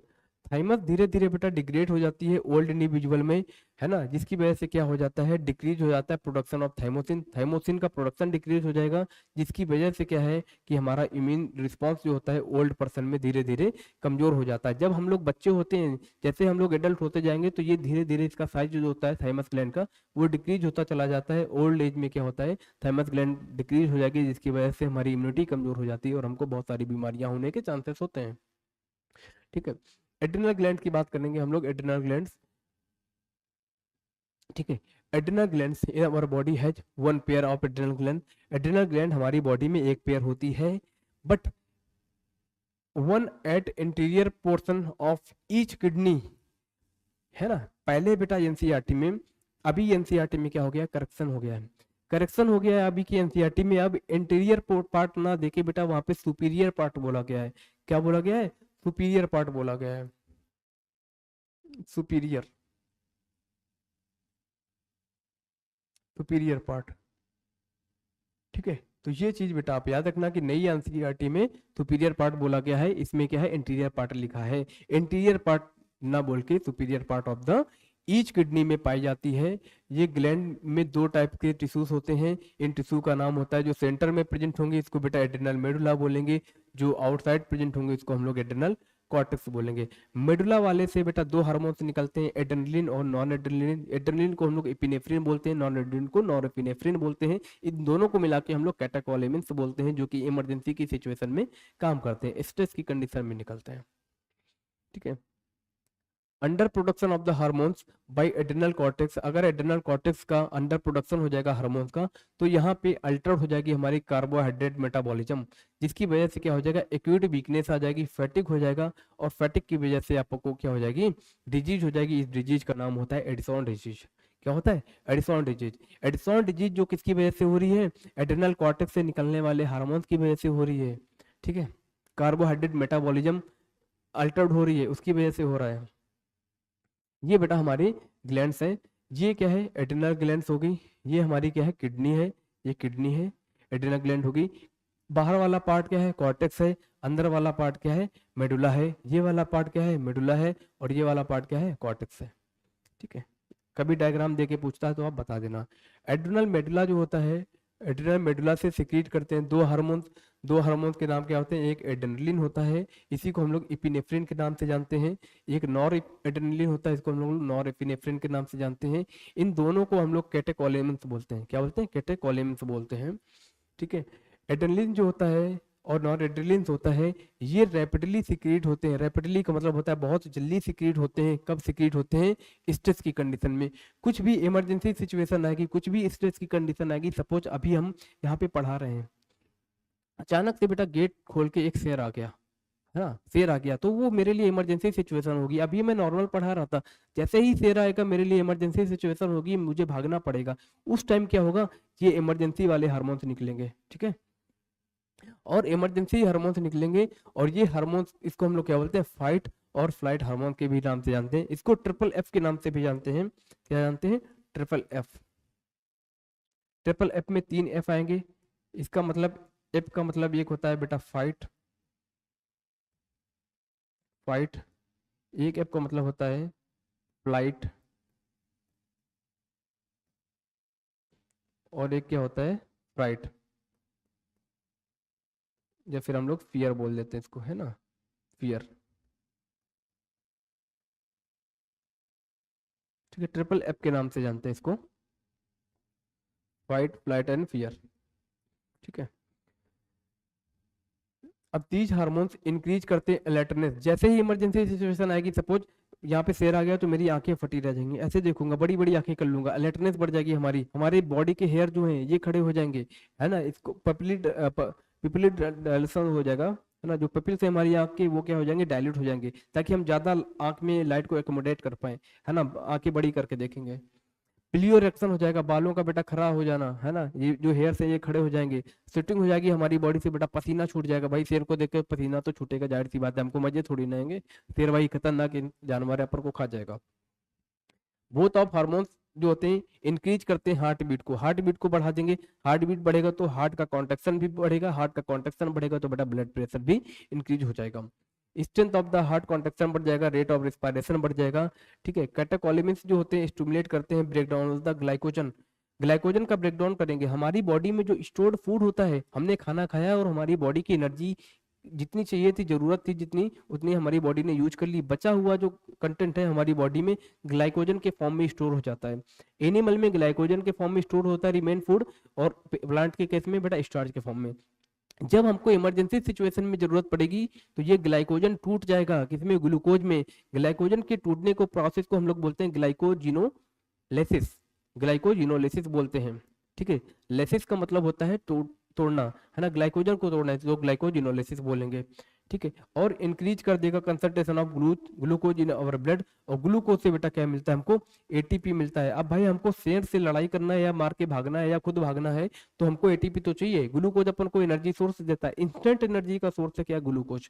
आप बोलते हैं ना अपन को चक्कर आ रहा है, कमजोरी सी लग रही है, बोलते हैं भाई Glucon D P low. Glucon D पियेंगे क्योंकि वो मोनोसाइक्राइड है, उसको तोड़ने में ज्यादा टाइम नहीं लगेगा, मोनोसाइक्राइड को और नहीं तोड़ सकते, मोनोसाइक्राइड डायरेक्टली डिसॉल्व होकर अपन को एटीपी देगा, एनर्जी देगा, इसलिए हम लोग ग्लूकोज का सेवन करते हैं। ठीक है, in additional they also stimulate the breakdown of the lipid and protein, ये लिपिड और प्रोटीन को ब्रेक डाउन करके भी अपन को एनर्जी देता है। ठीक है, चलो अब हम लोग कॉर्टेक्स की बात करेंगे। एड्रिनल कॉर्टेक्स में इसको हम लोग डिवाइड करते हैं 3 लेयर्स में। कौन कौन सी लेयर होती है, जोना रेटिकुलरिस होती है, जोना रेटिकुलरिस को हम लोग इनर लेयर बोलते हैं, जोना फेसिकुलेटा को हम लोग मिडिल लेयर बोलते हैं, और जोना ग्लोमेरुलसा को हम लोग क्या बोलते हैं, आउटर लेयर बोलते हैं। इसको याद करने का बेटा तरीका क्या होता है, GFR के बारे में पढ़ते हो ना, GFR ग्लोमेरुलर फिल्ट्रेशन रेट। ठीक है, तो ये जो मैंने बनाया है GFR, पहला क्या है, ये ग्लोमेरुलसा है, फिर उसके बाद क्या है, फेसिकुलेटा है, और आर मतलब क्या है, ये रेटिकुलरिस है। ठीक है, तो ये जो है ये इनर टू आउटर है, नहीं ये क्या है बेटा, देखो पहले क्या पाया जा रहा है यहाँ पे, जोना, ये जो है रेटिकुलरिस इनर है, ये आउटर टू इनर सीक्वेंस मैंने लिखा है, आउटर टू इनर सीक्वेंस है। ठीक है, रेटिकुलरिस जो है वो अंदर है, ये क्या है, रेटिकुलरिस है, ये रेटिकुलरिस रहती है, और ये क्या है, ग्लोमेरुलसा है, ग्लोमेरुलोसा है। ठीक है, ये जो है ये आउटर है, ये आउटर है, और ये वाली जो है बेटा इनर है। ठीक है, तो आप ऐसे याद कर लोगे सॉरी अब इसको ऐसे याद कर लोगे। जो एड्रिनल कॉर्टेक्स होता है ये सिक्रीट करते हैं मेनी हार्मोन, जैसे हम लोग क्या बोलते हैं, कॉर्टिकॉइड बोलते हैं। कॉर्टिकॉइड को हम लोग 2 टाइम में डिवाइड करते हैं, मिनरलोकॉर्टिकॉइड एंड ग्लूकोकॉर्टिकॉइड। ठीक है, कॉर्टिकॉइड जो होते हैं which involve in the carbohydrate metabolism, तो इसको हम लोग क्या बोलते हैं, ग्लूकोकॉर्टिकॉइड बोलते हैं। ठीक है, इन अवर बॉडी कॉर्टिसोल जो होता है मेन ग्लूकोकॉर्टिकॉइड होता है, हमारी बॉडी में जो ग्लूकोज का मेटाबॉलिज्म कराएगा वो ग्लूकोकॉर्टिकॉइड होगा, कॉर्टिसोल को हम लोग मेन ग्लूकोकॉर्टिकॉइड बोलते हैं। ठीक है, कॉर्टिकॉइड जो होते हैं विच रेगुलेट करते हैं balance of the water and electrolytes in our body, इसको हम लोग मिनरलोकॉर्टिकॉइड बोलते हैं। जैसे बेटा एल्डोस्टेरॉन, एल्डोस्टेरॉन क्या है, मिनरलोकॉर्टिकॉइड है, मेन मिनरलोकॉर्टिकॉइड की बात करेगा तो एल्डोस्टेरॉन है, मेन ग्लूकोकॉर्टिकॉइड की बात करेगा तो कॉर्टिसोल है। ठीक है, यहाँ से क्वेश्चन आता है, आपको पता होना चाहिए। अब यहाँ पे जो ग्लूकोकॉर्टिकॉइड होते हैं ये क्या करते हैं, ग्लूकोकॉर्टिकॉइड स्टिमुलेट करते हैं ग्लूकोनियोजेनेसिस, है ना, ग्लूकोनियोजेनेसिस मतलब ग्लूकोज का जेनेसिस कराएंगे। नियोजेनेसिस का मतलब होता है किसी चीज को बनाना, लेसिस का मतलब होता है किसी चीज को तोड़ना। यहाँ पे ग्लूकोनियोजेनेसिस मतलब यहाँ पे ग्लूकोज बना रहा है। ठीक है, तो और क्या करेगा, लिपोलिसिस करेगा, लिपिड बनाएगा, प्रोटियोलिसिस करेगा। ठीक है, प्रोटियोलिसिस मतलब प्रोटीन को तोड़ेगा, लिपोलिसिस मतलब लिपिड को तोड़ेगा। ठीक है, बनाएगा क्या, ग्लूकोनियोजेनेसिस करेगा, इनहिबिट कर देगा cellular uptake of the utilisation of the amino acids. और कॉर्टिसोल जो होता है is also involve in maintaining of the cardiovascular system, cardiovascular system को मेंटेन कराने के लिए कॉर्टिसोल रिस्पॉन्सिबल होता है ना, ये हमारे वाइटल फंक्शन को कंट्रोल करता है। ठीक है, एज वेल एज किडनी के फंक्शन को भी कंट्रोल करता है। जो ग्लूकोकॉर्टिकॉइड होता है, पार्टिकुलरली कॉर्टिसोल की बात कर रहे हैं यहाँ पे, ये जो प्रोड्यूस होता है कब होता है, एंटी इन्फ्लामेटरी रिएक्शंस के टाइम प्रोड्यूस होता है, और ये हमारी इम्यून सिस्टम को क्या करता है, सप्रेस कर देता है। जिसमें बेटा ऑर्गन ट्रांसप्लांट होता है, जिस पर्सन में ऑर्गन ट्रांसप्लांट होता है वहाँ पे इम्यूनो सप्रेसर का मेडिसिन यूज किया जाता है, कहीं ना कहीं वो कॉर्टिसोल का यूज करते हैं वहाँ पे, क्योंकि इम्यूनो सप्रेसर है, इम्यून सिस्टम को सप्रेस करके रखता है। कॉर्टिसोल जो होता है स्टिमुलेट करता है आरबीसी का प्रोडक्शन। एल्डोस्टेरॉन जो होता है ये मेनली कहाँ पे एक्ट करता है, रीनल ट्यूब्यूल्स पे एक्ट करता है। मैंने आपको बताया था एक्सक्रीशन वाले चैप्टर में कि जहाँ पे कंडीशनल रीअब्जॉर्प्शन होता है वहाँ पे एल्डोस्टेरॉन एक्ट करता है, कहाँ पे, डीसीटी पे। ठीक है, यहाँ पे रीअब्जॉर्प्शन क्या कराता है, सोडियम का और वाटर का रिएब्जॉर्प्शन कराता है, एंड एक्सक्रीशन किसका करा देता है, पोटेशियम का और फॉस्फेट आयन का एक्सक्रीशन करा देगा। कहाँ पे कराएगा, एक्सक्रीशन कहाँ पे होगा बेटा, ट्यूब्यूल्स में होगा, और ट्यूब्यूल्स से जो रिएब्जॉर्प्शन होगा सोडियम और वाटर का वो कहाँ पे जाएगा, ब्लड में जाएगा। ठीक है, जो एल्डोस्टेरॉन होता है ये हेल्प कराता है maintenance of the electrolytes, electrolyte के मेंटेनेंस में हेल्प कराता है, बॉडी फ्लूइड के वॉल्यूम में हेल्प कराता है, ऑस्मोटिक प्रेशर को मेंटेन करता है, ब्लड प्रेशर को भी मेंटेन करता है। स्मॉल अमाउंट ऑफ जो एंड्रोजेनिक स्टेरॉइड्स होते हैं ये भी सिक्रीट किए जाते हैं एड्रिनल कॉर्टेक्स से, जो कि इंपॉर्टेंट रोल प्ले करते हैं growth of the axial hair में, प्यूबिक हेयर में, फेशियल हेयर में during the puberty. Axial hair का मतलब क्या होता है, ये साइड में जो हेयर होते हैं हमारे, ठीक है, ये साइड में जो अंडर आर्म में हेयर हो गए, इसको प्यूबिक हेयर का मतलब होता है जो हमारे प्राइवेट पार्ट्स में हेयर्स होते हैं। फेशियल हेयर का मतलब बेटा बियर्ड्स वगैरह, मुस्टैच वगैरह इनका आना, ये क्या है, फेशियल हेयर की बात कर रहे हैं। अब आगे देखते हैं हम लोग पैंक्रियाज के बारे में कि पैंक्रियाज है क्या। ठीक है, पैंक्रियाज के बारे में देखते हैं कि पैंक्रियाज क्या है। जो पैंक्रियाज है एक कंपोजिट ग्लैंड होती है। क्यों बोलते हैं, क्योंकि इसमें एक्सोक्राइन भी पोर्शन होता है, एंडोक्राइन भी पोर्शन होता है, हार्मोन्स भी बनते हैं और पैंक्रियाटिक जूस भी बनता है जो कि डाइजेशन में हेल्प कराते हैं। ठीक है, which act at the both exocrine and endocrine gland, दोनों के तरीके एक्ट करता है, इसीलिए कंपोजिट ग्लैंड बोलते हैं। इसी को हम लोग मिक्स ग्लैंड के भी नाम से जानते हैं। ठीक है, जो इंडोक्राइन पैंक्रियाट होता है इसमें क्या होते हैं, आइसोलेट्स ऑफ क्या होते हैं, लैंगरहैंस होते हैं। यहाँ पे अबाउट 1 से 2 मिलियन आइसोलेट्स ऑफ लैंगरहैंस पाए जाते हैं। 1 से 2 मिलियन आइसोलेट्स ऑफ लैंगरहैंस पाए जाते हैं इन नॉर्मल ह्यूमन के पैंक्रियाज में। ठीक है, जो कि 1 से 2% सिर्फ पैंक्रियाटिक टिश्यू को रिप्रेजेंट करते हैं। 1 से 2% पैंक्रियाटिक टिश्यू में से 1 से 2 बिलियन, सॉरी 1 से 2 मिलियन, है ना, 1 से 2% पैंक्रियाटिक टिश्यू में 1 से 2 मिलियन क्या पाए जाते हैं, आइसोलेट्स ऑफ लैंगरहैंस पाए जाते हैं। इसी आइसोलेट्स ऑफ लैंगरहैंस से बेटा ग्लूकागॉन और इंसुलिन हार्मोन्स बनते हैं। बीटा सेल से इंसुलिन बनता है और अल्फा सेल से ग्लूकागॉन बनता है। दो मेन टाइप के हार्मोन, दो टाइप की सेल्स होती हैं आइसोलेट्स ऑफ लैंगरहैंस की, जिसको हम लोग क्या बोलते हैं, एक अल्फा सेल बोलते हैं, एक बीटा सेल बोलते हैं। अल्फा सेल से क्या बनता है, ग्लूकागॉन बनता है। बीटा सेल से क्या बनता है, इंसुलिन बनता है। इंसुलिन ग्लूकागॉन दोनों अपोजिट हैं, जैसे पैराथायराइड और थायरोकैल्सिटोनिन अपोजिट थे, इसी तरह यहाँ पे अपोजिट है। इंसुलिन का काम है बेटा ब्लड में ग्लूकोज लेवल को कम करना, और ग्लूकागॉन का करता है भाई ब्लड में ग्लूकोज लेवल को बढ़ाता है, किसी ना किसी तरीके से ब्लड में ग्लूकोज लेवल को बढ़ाने का काम करेगा। जो ग्लूकागॉन होता है ये पेप्टाइड हार्मोन्स होता है, इंपॉर्टेंट रोल प्ले करता है किसमें, maintenance of the normal blood glucose level. ठीक है, और जो ग्लूकागॉन होता है ये एक्ट कहाँ पे करता है, लीवर की सेल में एक्ट करता है, मतलब हिपेटोसाइट्स में। लीवर की सेल को अपन क्या बोलेंगे, हिपेटोसाइट पे एक्ट करता है। और कहाँ पे क्या करेगा, ये स्टिमुलेट करता है ग्लाइकोजिनोलिसिस, ग्लाइकोजन को तोड़ तोड़ के ग्लूकोज बढ़ाएगा, ग्लाइकोजन को तोड़ तोड़ के ग्लूकोज बढ़ाएगा, जिसकी वजह से क्या होगा, ब्लड में ग्लूकोज लेवल का, शुगर का मात्रा बढ़ जाएगा। इसीलिए बोलते हैं जो ग्लूकागॉन होता है वो हाइपर ग्लाइसेमिक हार्मोन होता है। हाइपर कैल्सियमिक हार्मोन कौन सा था बेटा, पीटीएच था, वो कैल्शियम को बढ़ा रहा था, यहाँ पे ग्लूकोज को बढ़ाया जा रहा है, हाइपर ग्लाइसेमिक हार्मोन हो गया हमारा ग्लूकागॉन। दी हार्मोन स्टिमुलेट करता है प्रोसेस ऑफ ग्लूकोनियोजेनेसिस, है ना, ग्लूकोनियोजेनेसिस को ये क्या करता है, दी हार्मोन स्टिमुलेट करता है। also contribute to the hyper hyperglycemia, glycaemia, hyperglycaemia इसी हार्मोन की वजह से आती है। ग्लूकागॉन जो करता है रिड्यूस कर देगा ग्लूकोज, सेलुलर ग्लूकोज जो अपटेक हो रहा था उसको क्या कर दिया इसने, रिड्यूस कर दिया, उसकी अपटेक को रिड्यूस कर दिया, उसकी यूटिलाइजेशन को रिड्यूस कर दिया, जिसकी वजह से क्या हो गया, ग्लूकोज में ग्लूकोज का लेवल जो है ब्लड में बढ़ गया। इस वजह से इसको हम लोग हाइपर ग्लाइसेमिक हार्मोन्स बोलते हैं। ठीक है, अब हम लोग इंसुलिन की बात करेंगे।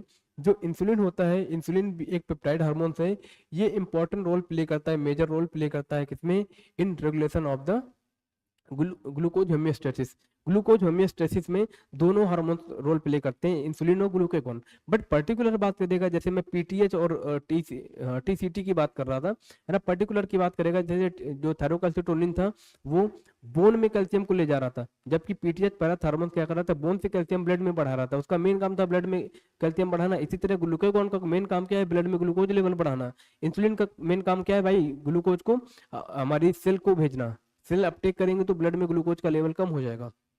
ठीक है, इंसुलिन जो एक्ट करता है मेनली हिपेटोसाइट्स पे एक्ट करेगा और एडिपोसाइट्स पे एक्ट करेगा। सेल एडिपोसाइट्स का मतलब होता है ऐसी सेल जो एडिपोस टिश्यू के लिए होती है, फैट को स्टोर करने के लिए रिस्पॉन्सिबल होती है। मैंने स्ट्रक्चरल ऑर्गेनाइजेशन इन एनिमल में बताया था एडिपोसाइट, ये जो लूज कनेक्टिव टिश्यू का एग्जाम्पल था। किसका एग्जाम्पल था बेटा, लूज कनेक्टिव टिश्यू का एग्जाम्पल था एडिपोज टिश्यू, ठीक है। और ये क्या करेगा, इनहेंस करेगा सेलुलर ग्लूकोज के अपटेक को बढ़ा देगा। इंसुलिन सेलुलर ग्लूकोज अपटेक को बढ़ा देता है, सेल ज़्यादा से ज़्यादा ग्लूकोज का यूज कर पाए तो ब्लड में ग्लूकोज लेवल कम रहेगा, ठीक है। Rapid movement of the glucose, rapid movement of the glucose from blood to hepatocytes, adipocytes, जिसकी वजह से ब्लड में ग्लूकोज लेवल को डिक्रीज करता है इंसुलिन हार्मोन। इस वजह से हम लोग क्या बोलते हैं, इसको हाइपोग्लाइसेमिया बोलते हैं। मतलब इंसुलिन जो होता है स्टिमुलेट करता है कन्वर्जन ऑफ ग्लूकोज को ग्लाइकोजन में, ग्लूकोज को ग्लाइकोजन में कन्वर्ट करेगा कौन, इंसुलिन, और ग्लाइकोजन को ग्लूकोज में कन्वर्ट कौन करेगा बेटा, ग्लूकागॉन, ठीक है। दोनों अपोजिट होते हैं। ग्लूकोज से ग्लाइकोजन में कन्वर्ट होना ग्लाइकोजेनेसिस होता है, और क्या होता है बेटा, ग्लाइकोजेनेसिस होता है, और ग्लाइकोजन का टूटना ग्लूकोज में ग्लाइकोजिनोलाइसिस होता है, ठीक है। ग्लूकोज जो होता है होमियोस्टेसिस ब्लड में होता है, दस मेंटेन करता है joint to insulin and glucagon, दोनों हार्मोन्स मिलकर ग्लूकोज की होमियोस्टेसिस को मेंटेन करते हैं ब्लड में, ठीक है। बट पर्टिकुलर फंक्शन एक दूसरे के अपोजिट होते हैं। प्रोलॉन्ग्ड हाइपरग्लाइसीमिया, लंबे समय से अगर हाइपरग्लाइसीमिया है, इंसुलिन का मात्रा मतलब ग्लूकोज का मात्रा बढ़ा हुआ है, तो हमारी बॉडी में कॉम्प्लेक्स डिसऑर्डर हो जाता है, जिसको हम लोग क्या बोलते हैं, डायबिटीज मेलाइटस बोलते हैं। डायबिटीज मेलाइटस जो होता है, इसमें क्या होगा, लॉस ऑफ ग्लूकोज होगा थ्रू यूरिन, जो कि आपको मैंने पहले बताया था, और इसकी हार्मफुल कंपोनेंट कंपाउंड्स का फॉर्मेशन हो जाएगा, जिसको हम लोग बोलते हैं कीटोन बॉडी। डायबिटीज जो डायबिटिक पेशेंट होते हैं, इसको सक्सेसफुली हम लोग ट्रीट करते हैं with the help of insulin therapy. उसकी बॉडी में इंसुलिन हार्मोन्स नहीं बनना है, तभी तो ग्लूकोज की मात्रा बढ़ रही है, ग्लूकोज का uptake utilisation and uptake cell में नहीं हो पा रहा है, इस वजह से इंसुलिन की थेरेपी देते हैं और हम लोग इसको ट्रीट करते हैं। इंसुलिन की कभी बेटा टैबलेट नहीं दी जाती है, क्योंकि इंसुलिन जो है प्रोटीनेशियस हार्मोन होता है। अगर हम लोग टैबलेट देंगे तो प्रोटीन का डाइजेशन हमारे स्टमक में हो जाता है, पहुंचना तो उसको पैंक्रियाज में, पैंक्रियाज पे एक्ट करना है। अगर वो पैंक्रियाज पे एक्ट नहीं कर पाएगा यार, तो फिर फायदा क्या। इसीलिए हम लोग इसको क्या करते हैं, सबकुटेनियस इंजेक्टेबल फॉर्म में देते हैं, ठीक है। इसके सिरिंज जाते हैं छोटे छोटे। टेस्टिस की बात करेगा, एक पेयर जो होती है टेस्टिस, ये कहाँ पे प्रेजेंट होती है बेटा, मेल में प्रेजेंट होती है। मेल में स्क्रोटल होता है, स्क्रोटल सैग में प्रेजेंट होती है। एब्डोमेन के बाहर जो हैंग करते हैं, है ना, स्ट्रक्चर, उसको हम लोग क्या बोलते हैं, स्क्रोटल सैग बोलते हैं। वहाँ पे टेस्टिस पाए जाते हैं मेल के केस में। टेस्टिस जो परफॉर्म करते हैं डुअल फंक्शन। प्राइमरी फंक्शन इसका बेटा क्या होता है, सेक्स ऑर्गन के तरीके एक्ट करते हैं, और as well as endocrine gland के तरीके भी एक्ट करेंगे। सेक्स ऑर्गन के तरीके एक्ट करेंगे, मतलब ये गैमेट का फॉर्मेशन करेंगे। प्राइमरी सेक्स ऑर्गन के तरीके बेटा एक्ट करता है, ठीक है, प्राइमरी सेक्स ऑर्गन के तरीके एक्ट करता है। टेस्टिस जो होते हैं, इसमें कंपोज होते हैं सेमनीफेरस ट्यूब्यूल्स, सेमनीफेरस ट्यूब्यूल्स होते हैं, स्ट्रोमास होते हैं, और इंटरस्टिटियल टिश्यूज होते हैं। जैसे लीडिंग सेल का नाम सुना था, लीडिंग सेल को हम लोग इंटरस्टिटियल सेल बोलते हैं, ठीक है। यहाँ से क्या होता है, यहाँ पे एलएच हार्मोन आके एक्ट करता है, और एलएच हार्मोन से यहाँ पे एक्ट करेगा लीडिंग सेल में, यहाँ से टेस्टोस्टेरोन एंड्रोजन का फॉर्मेशन कराता है, ठीक है ना। Which present in the intertubular space produce the group of the hormone, जिसको हम लोग एंड्रोजन बोलते हैं। मेल के केस में मेनली एंड्रोजन क्या होता है बेटा, टेस्टोस्टेरोन होता है। मेलनेस कैरेक्टर लाने के लिए टेस्टोस्टेरोन रिस्पॉन्सिबल होता है। एंड्रोजन रेगुलेट करते हैं development and maturation and functioning of the male accessory sex organ, ठीक है। मेल एसेसरी सेक्स ऑर्गन के डेवलपमेंट, मैच्योरेशन और उनके फंक्शन को रेगुलेट करता है कौन, एंड्रोजन। जैसे बेटा एपिडिडाइमिस हो गया, वास डिफरेंस हो गया, सेमिनल वेसिकल्स हो गया, ठीक है, प्रोस्टेट ग्लैंड हो गया, यूरेथ्रा हो गया, ठीक है। ये क्या है, एसेसरी मेल सेक्स ऑर्गन होते हैं। Epididymis, vas deferens, seminal vesicles, prostate gland, urethra, ये सारे के सारे कैसे हैं, एसेसरी मेल सेक्स ऑर्गन होते हैं। These hormone stimulate muscular growth, ये मसल्स की ग्रोथ कराएगा, ग्रोथ ऑफ फेशियल हेयर कराएगा, एक्सिलरी हेयर की भी ग्रोथ कराएगा, एग्रेसिवनेस को बढ़ाएगा, क्योंकि मेल के अंदर बेटा एग्रेसिवनेस नेचर ज्यादा होता है ड्यू टू टेस्टोस्टेरोन, है ना। टेस्टोस्टेरोन हार्मोन जो होता है ये इसके लिए रिस्पॉन्सिबल होता है। Low pitch of the voice, आवाज जो है लो पिच है। लो पिच का मतलब बेटा भारी आवाज, है ना, जिसकी भारी आवाज होगी मतलब लो पिच होगा। हाई पिच का मतलब होता है पतली आवाज, जो कि फीमेल्स में होती है। एंड्रोजन इंपॉर्टेंट रोल प्ले करता है, स्टिमुलेटरी रोल प्ले करता है process of the spermatogenesis, spermatogenesis का फॉर्मेशन कराता है, formation of the spermatozoa. Spermatozoa को हम लोग क्या बोलते हैं, स्पर्म भी बोलते हैं, ठीक है। एंड्रोजन एक्ट करता है सेंट्रल न्यूरल सिस्टम पे, सेंट्रल नर्वस सिस्टम पे एक्ट करेगा, और इन्फ्लुएंस करता है मेल सेक्सुअल बिहेवियर को, जिसको हम लोग क्या बोलते हैं, लिबिडो बोलते हैं। मेल के सेक्सुअल बिहेवियर को अपन क्या बोलते हैं, लिबिडो बोलते हैं, इस बात को याद रखना। एंड्रोजन एक्ट करता है हमारे सेंट्रल नर्वस सिस्टम पे। दीज हार्मोन्स प्रोड्यूस एनाबॉलिक, ये क्या करते हैं, ये एनाबॉलिक प्रोड्यूस करते हैं, सिंथेसिस करते हैं, effect on the protein and carbohydrates metabolism, ठीक है, एनाबॉलिक इफेक्ट को शो करते हैं प्रोटीन और कार्बोहाइड्रेट मेटाबॉलिज्म में। अब बेटा हम लोग बात करेंगे ओवरी की। ओवरी जो होती है ये कहाँ पे पाई जाती है, फीमेल्स में पाई जाती है। फीमेल्स में एक पेयर ओवरी होती है, लोकेटेड कहाँ पे होती है, एब्डोमेन पे लोकेटेड होती है। जबकि मेल का स्क्रोटम जो है था, स्क्रोटल सैक जो था बेटा वो कहाँ पे था, एब्डोमेन के बाहर था। ऐसा क्यों था, क्योंकि मेल के स्पर्मेटोजेनेसिस के लिए लो टेम्परेचर चाहिए होता है, बॉडी से 2 से 2.5 डिग्री सेंटीग्रेड टेम्परेचर कम होता है हमारे स्क्रोटम का, ताकि स्पर्मेटोजेनेसिस प्रॉपर हो सके। यहाँ पे फीमेल की जो ओवरी है बेटा एब्डोमेन के अंदर लोकेटेड है। ओवरी जो होती है प्राइमरी सेक्स ऑर्गन होता है फीमेल का, मेल का प्राइमरी सेक्स ऑर्गन क्या था, टेस्टिस था। ओवरी से क्या बनता है, ओवा बनता है during the menstrual cycle, menstrual cycle के टाइम ओवा बनेगा। ओवरी आल्सो प्रोड्यूस करती है 2 group of the steroid hormones, जैसे एस्ट्रोजन और प्रोजेस्टेरोन, ठीक है। एस्ट्रोजन और प्रोजेस्टेरोन कहते हैं स्टेरॉयड हार्मोन्स होते हैं। मेल के केस में टेस्टोस्टेरोन बन रहा था, इसमें एस्ट्रोजन और प्रोजेस्टेरोन बन रहा है। ओवरी में क्या होते हैं, compose of the ovarian follicles, ovarian follicles होते हैं और स्ट्रोमल टिश्यूज होते हैं।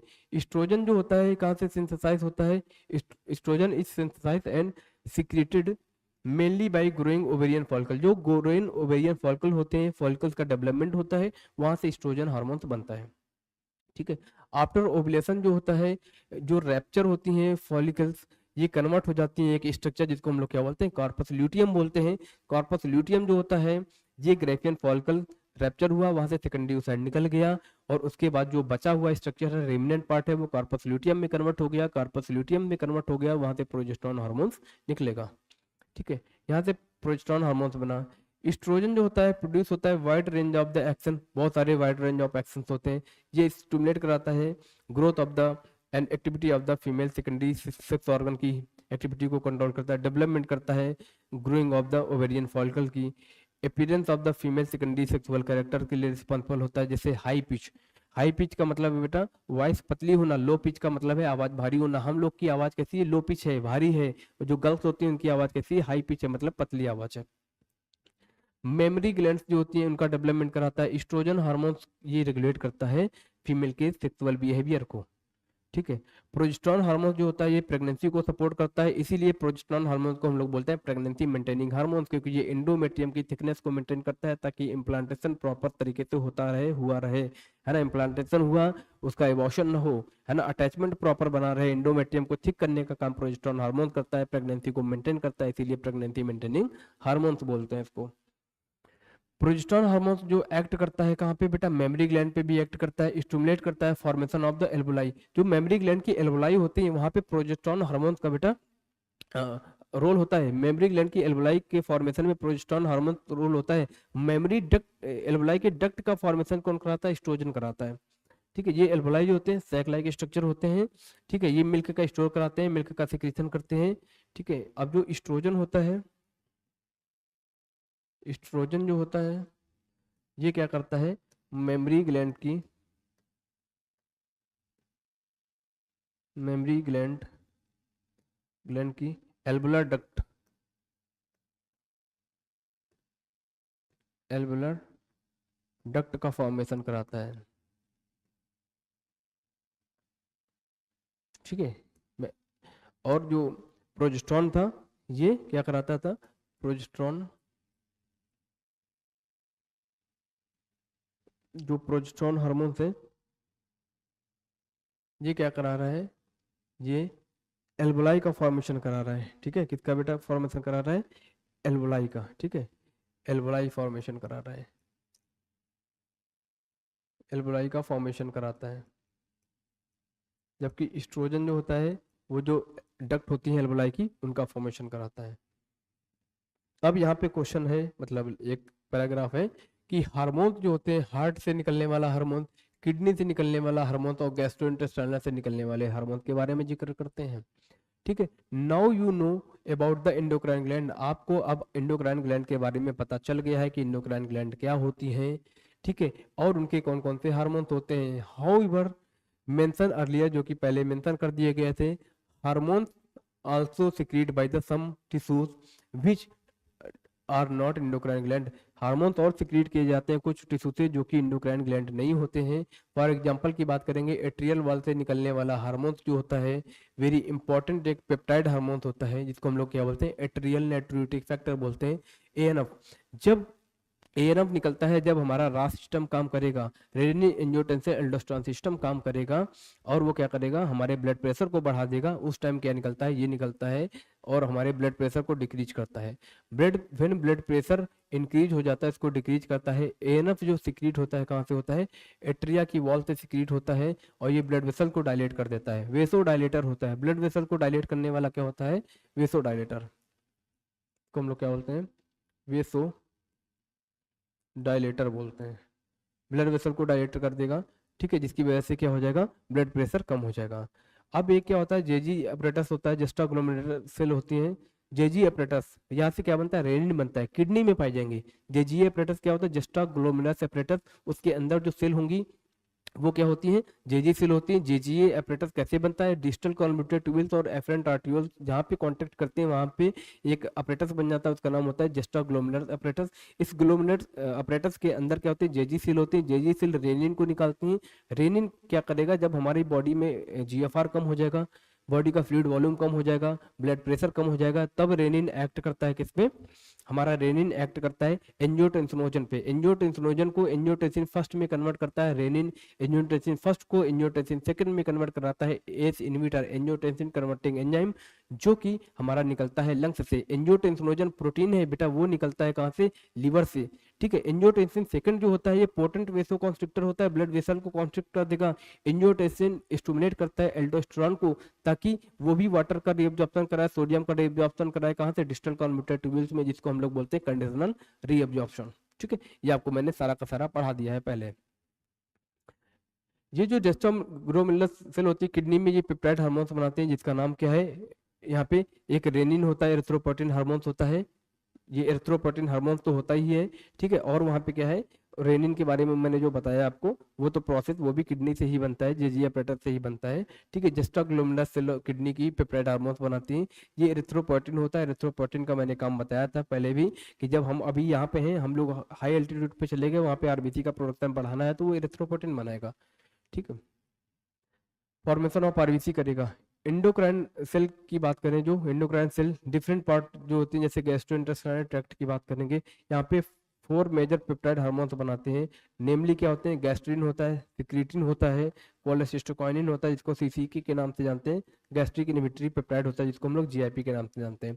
जो हमारे गैस्ट्रोइंटेस्टाइनल ट्रैक्ट है, जीआईटी, क्या बोलते हैं इसको, जीआईटी, जीआईटी से बेटा 4 हार्मोन्स बनेंगे पेप्टाइड हार्मोन्स। गैस्ट्रिन बनेगा, सिक्रीटिन बनेगा, कोलेसिस्टोकाइनिन बनेगा और गैस्ट्रिक इनहिबिटरी पेप्टाइड बनेगा जिसको हम लोग जीआईपी के नाम से जानते हैं, ठीक है। ये कहाँ पे एक्ट करते हैं, गैस्ट्रिन जो है बेटा, गैस्ट्रिन नाम से ही पता चल रहा है कहाँ पे एक्ट करेगा, गैस्ट्रिक ग्लैंड पे एक्ट करेगा। गैस्ट्रिक ग्लैंड पे एक्ट करेगा तो वहां से क्या सिक्रीट कराएगा, हाइड्रोक्लोरिक एसिड सिक्रीट कराएगा और पेप्सिनोजन सिक्रीट कराएगा। सिक्रीटिन जो होता है वो कहाँ पे एक्ट करेगा, सिक्रीटिन ये एक्सोक्राइन पैंक्रियाट पे एक्ट करता है, एक्सोक्राइन पैंक्रियाट पे एक्ट करेगा और वहां से स्टिमुलेट कराएगा सिक्रीशन किसका, वाटर का सिक्रीशन करा देगा, ठीक है, बाइकार्बोनेट का सिक्रीशन करा देगा, बाइकार्बोनेट आयन का सिक्रीशन करा देगा। जबकि सीसीके होता है, कोलेसिस्टोकाइनिन, ये एक्ट करता है बोथ पैंक्रियाज पे और कहाँ पे बेटा, गैल ब्लैडर। गाल ब्लैडर पैंक्रियाज दोनों पे एक्ट करने वाला क्या है, सीसीके है। यहाँ से क्वेश्चन आता है कि कोलेसिस्टोकाइनिन कहाँ पे एक्ट करता है, पैंक्रियाज से पैंक्रियाटिक जूस निकालेगा, गाल ब्लैडर से बाइल जूस का फॉर्मेशन कराएगा। Stimulate the secretion of the pancreatic juice, pancreatic enzyme बनाएगा, बाइल जूस बनाएगा कहाँ से, गाल ब्लैडर से। जीआईपी जो होता है, गैस्ट्रिक इनहिबिटरी पेप्टाइड, ये क्या होता है, इनहिबिट करता है गैस्ट्रिक सिक्रीशन को और उसकी मोटिलिटी को। Several other non endocrine tissues होते हैं जो कि सिक्रीट करते हैं हार्मोन, इसको हम लोग क्या बोलते हैं, ग्रोथ फैक्टर बोलते हैं। Several other non endocrine tissue होते हैं, नॉन इंडोक्राइन टिश्यू जो होते हैं हार्मोन को सिक्रीट करते हैं, इसको हम लोग क्या बोलते हैं, ग्रोथ टिश्यू बोलते हैं, सॉरी ग्रोथ फैक्टर बोलते हैं।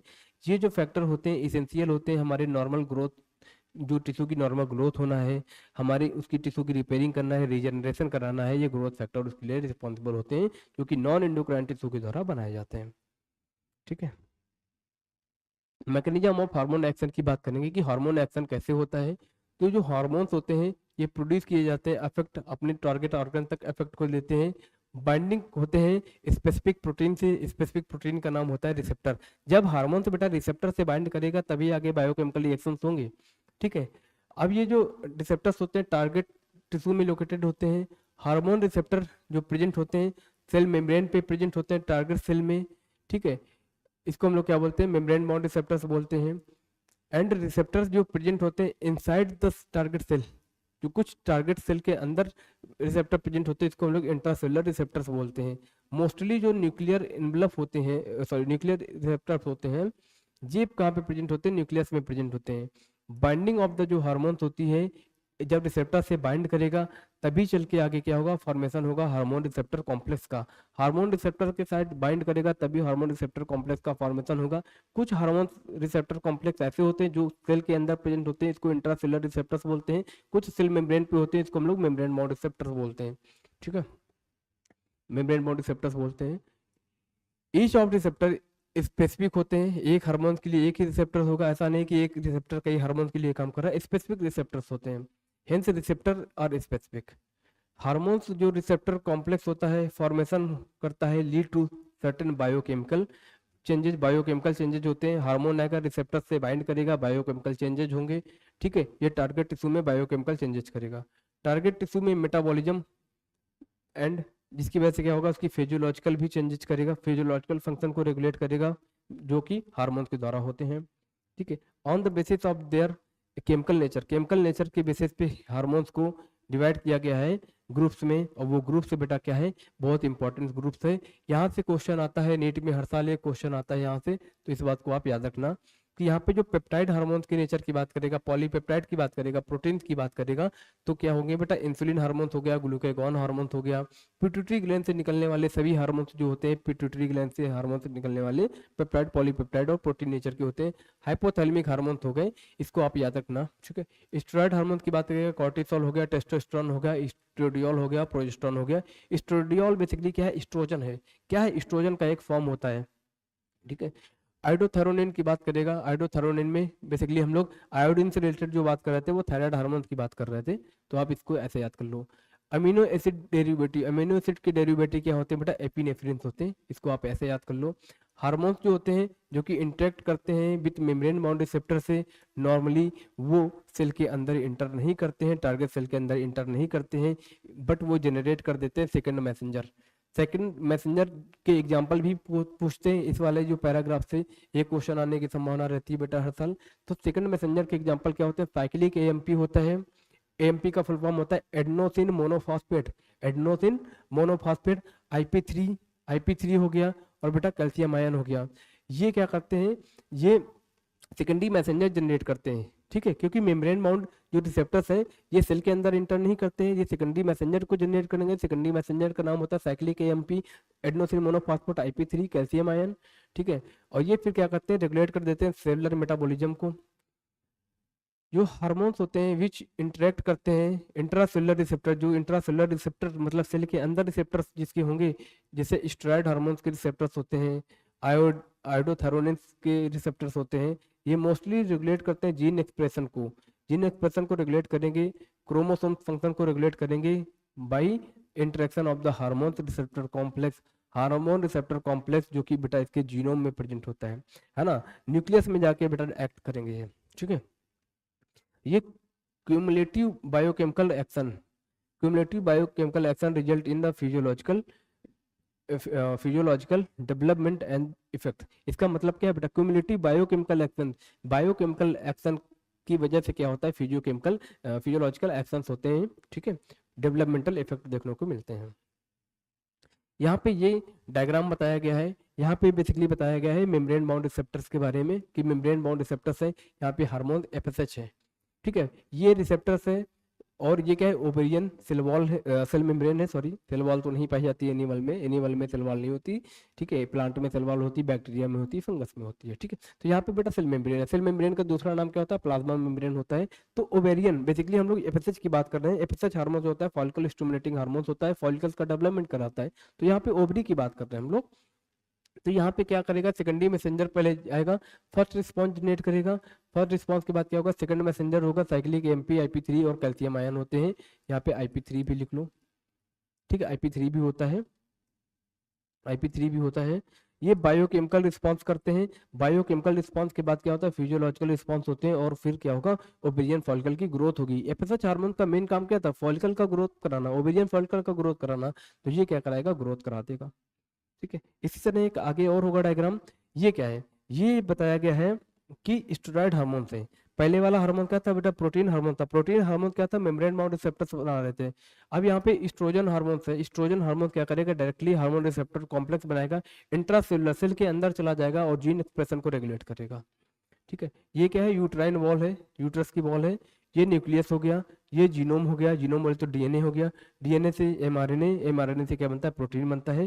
प्रोटीन बनेगा तभी हमारी बॉडी के फिजियोलॉजिकल जो रिस्पॉन्स होंगे वो रेगुलेट करे जाएंगे, टिश्यू की ग्रोथ होगी और उसका डिफ्रेंसिएशन होगा। हार्मोन रिसेप्टर कॉम्प्लेक्स जो बना बेटा, इसके जीन एक्सप्रेशन पे बना, उसके जेनेटिक जो है जीन है, मतलब न्यूक्लियस के अंदर जाके बना।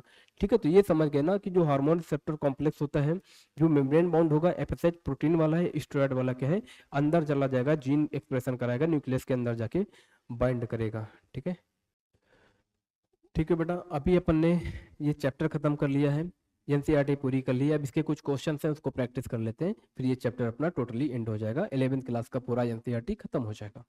चलो पहला क्वेश्चन देखते हैं। Select the among following that have the heterocrine nature. Heterocrine nature किसमें किसमें होता है, एक तो गोनेट्स में होता है, और बेटा किसमें होता है, पैंक्रियाज में होता है। गोनेट्स प्राइमरी सेक्स ऑर्गन के तरीके भी एक्ट करते हैं, और हमारे क्या बनाते हैं, हार्मोन्स भी बनाते हैं। पैंक्रियाज इसमें क्या होता है, एक्सोक्राइन और एंडोक्राइन दोनों नेचर होते हैं, इसलिए इसको हम लोग हेट्रोक्राइन ग्लैंड के नाम से भी जानते हैं। हार्मोन्स क्या होते हैं, नॉन न्यूट्रिएंट केमिकल होते हैं, ये न्यूट्रिएंट केमिकल नहीं होगा। इंट्रासेलुलर मैसेंजर होते हैं, नहीं, इंटरसेलुलर मैसेंजर होते हैं। Produce in the trace amount, ये बात कैसी सही है, produce in the exocrine gland, ये बात गलत है। ठीक है, system that joint coordinate regulate the physiological function, कौन कौन से, एक इंडोक्राइन सिस्टम होता है और न्यूरल सिस्टम होता है, दोनों आपस में मिलकर काम कराते हैं, तो इसका क्या हो जाएगा, फर्स्ट आंसर हो जाएगा। Chemical nature of the hormone कैसा होता है, ये प्रोटीन, स्टेरॉइड और बायोजेनिक इम्यून्स हो सकते हैं।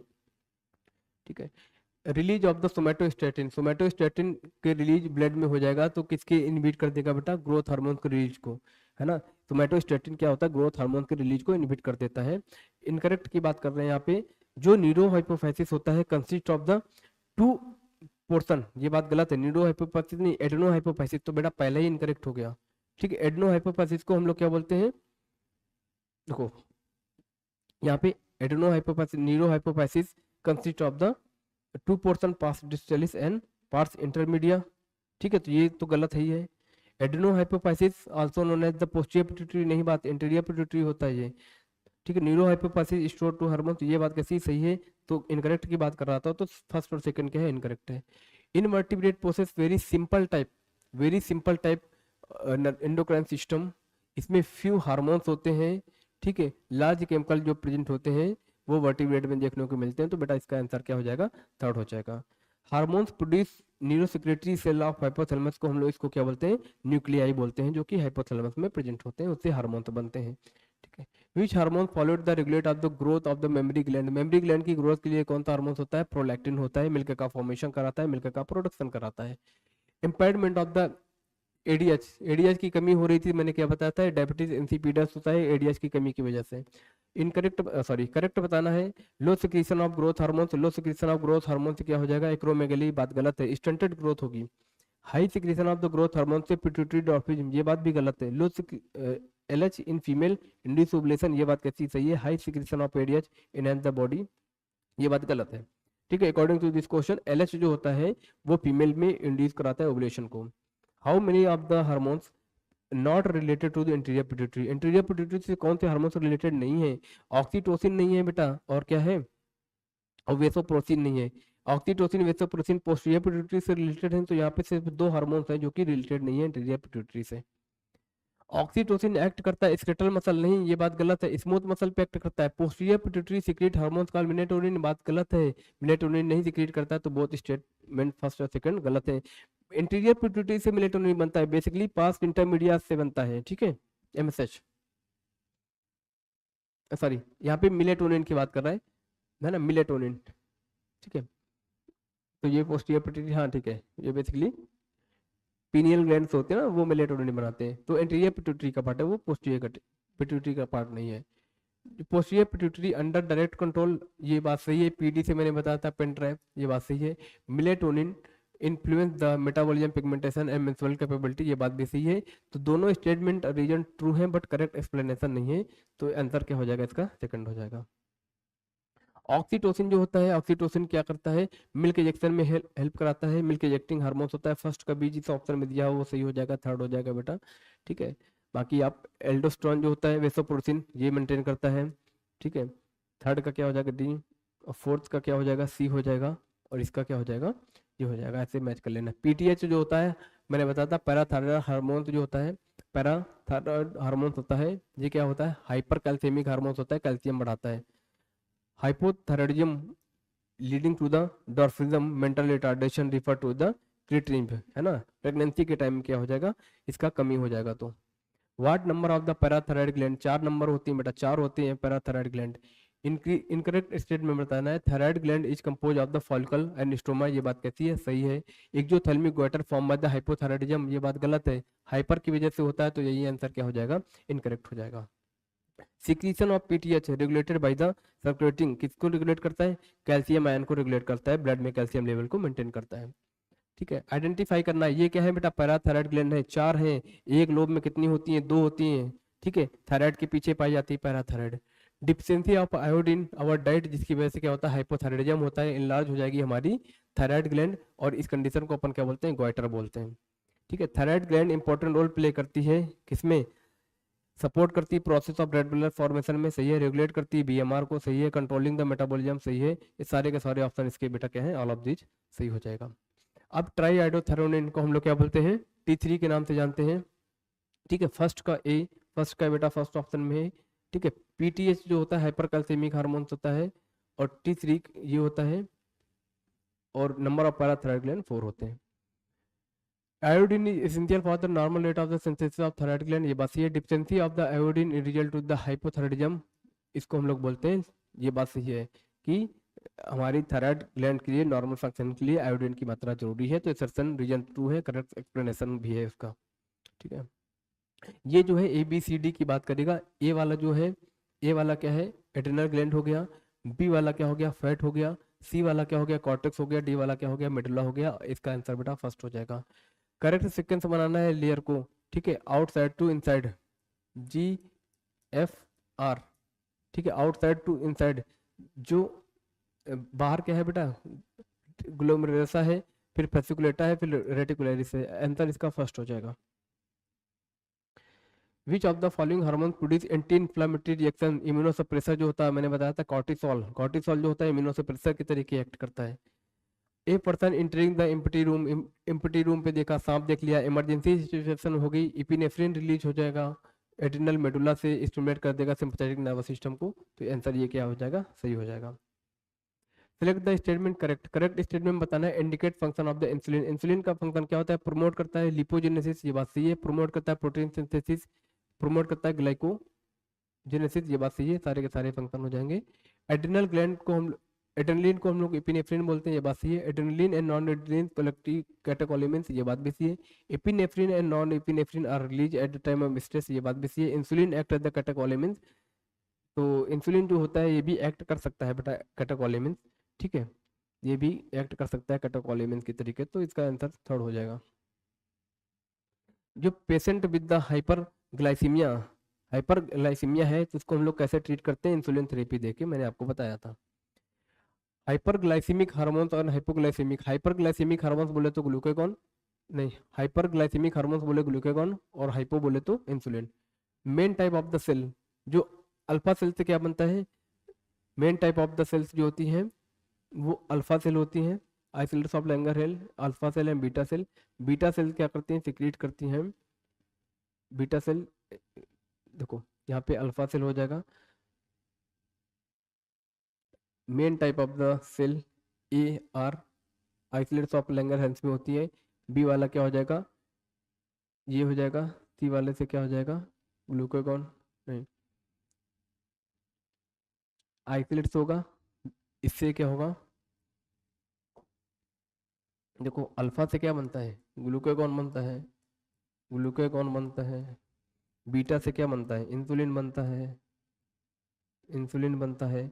आइसोलेट्स ऑफ लैंगरहैंस होती हैं, आइसोलेट्स ऑफ लैंगरहैंस होती हैं, लैंगरहैंस होती हैं। ठीक है।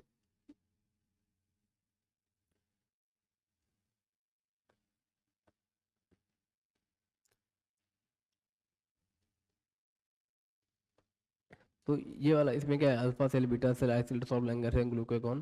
तो इसका आंसर बेटा ये फर्स्ट हो जाएगा, है ना, बीटा सेल ये हो जाएगा, ग्लूकागॉन, ठीक है, इंसुलिन ये हो जाएगा। ठीक है, चलो आंसर इसका फर्स्ट हो जाएगा। हाइपरग्लाइसेमिक ये मैंने बता दिया आपको। आगे देखते हैं, आगे क्या है, insulin cause rapid movement of the glucose from blood hepatocyte adipocyte entering the decrease glucose level, ये बात सही है, ग्लूकोज लेवल डिक्रीज करता है।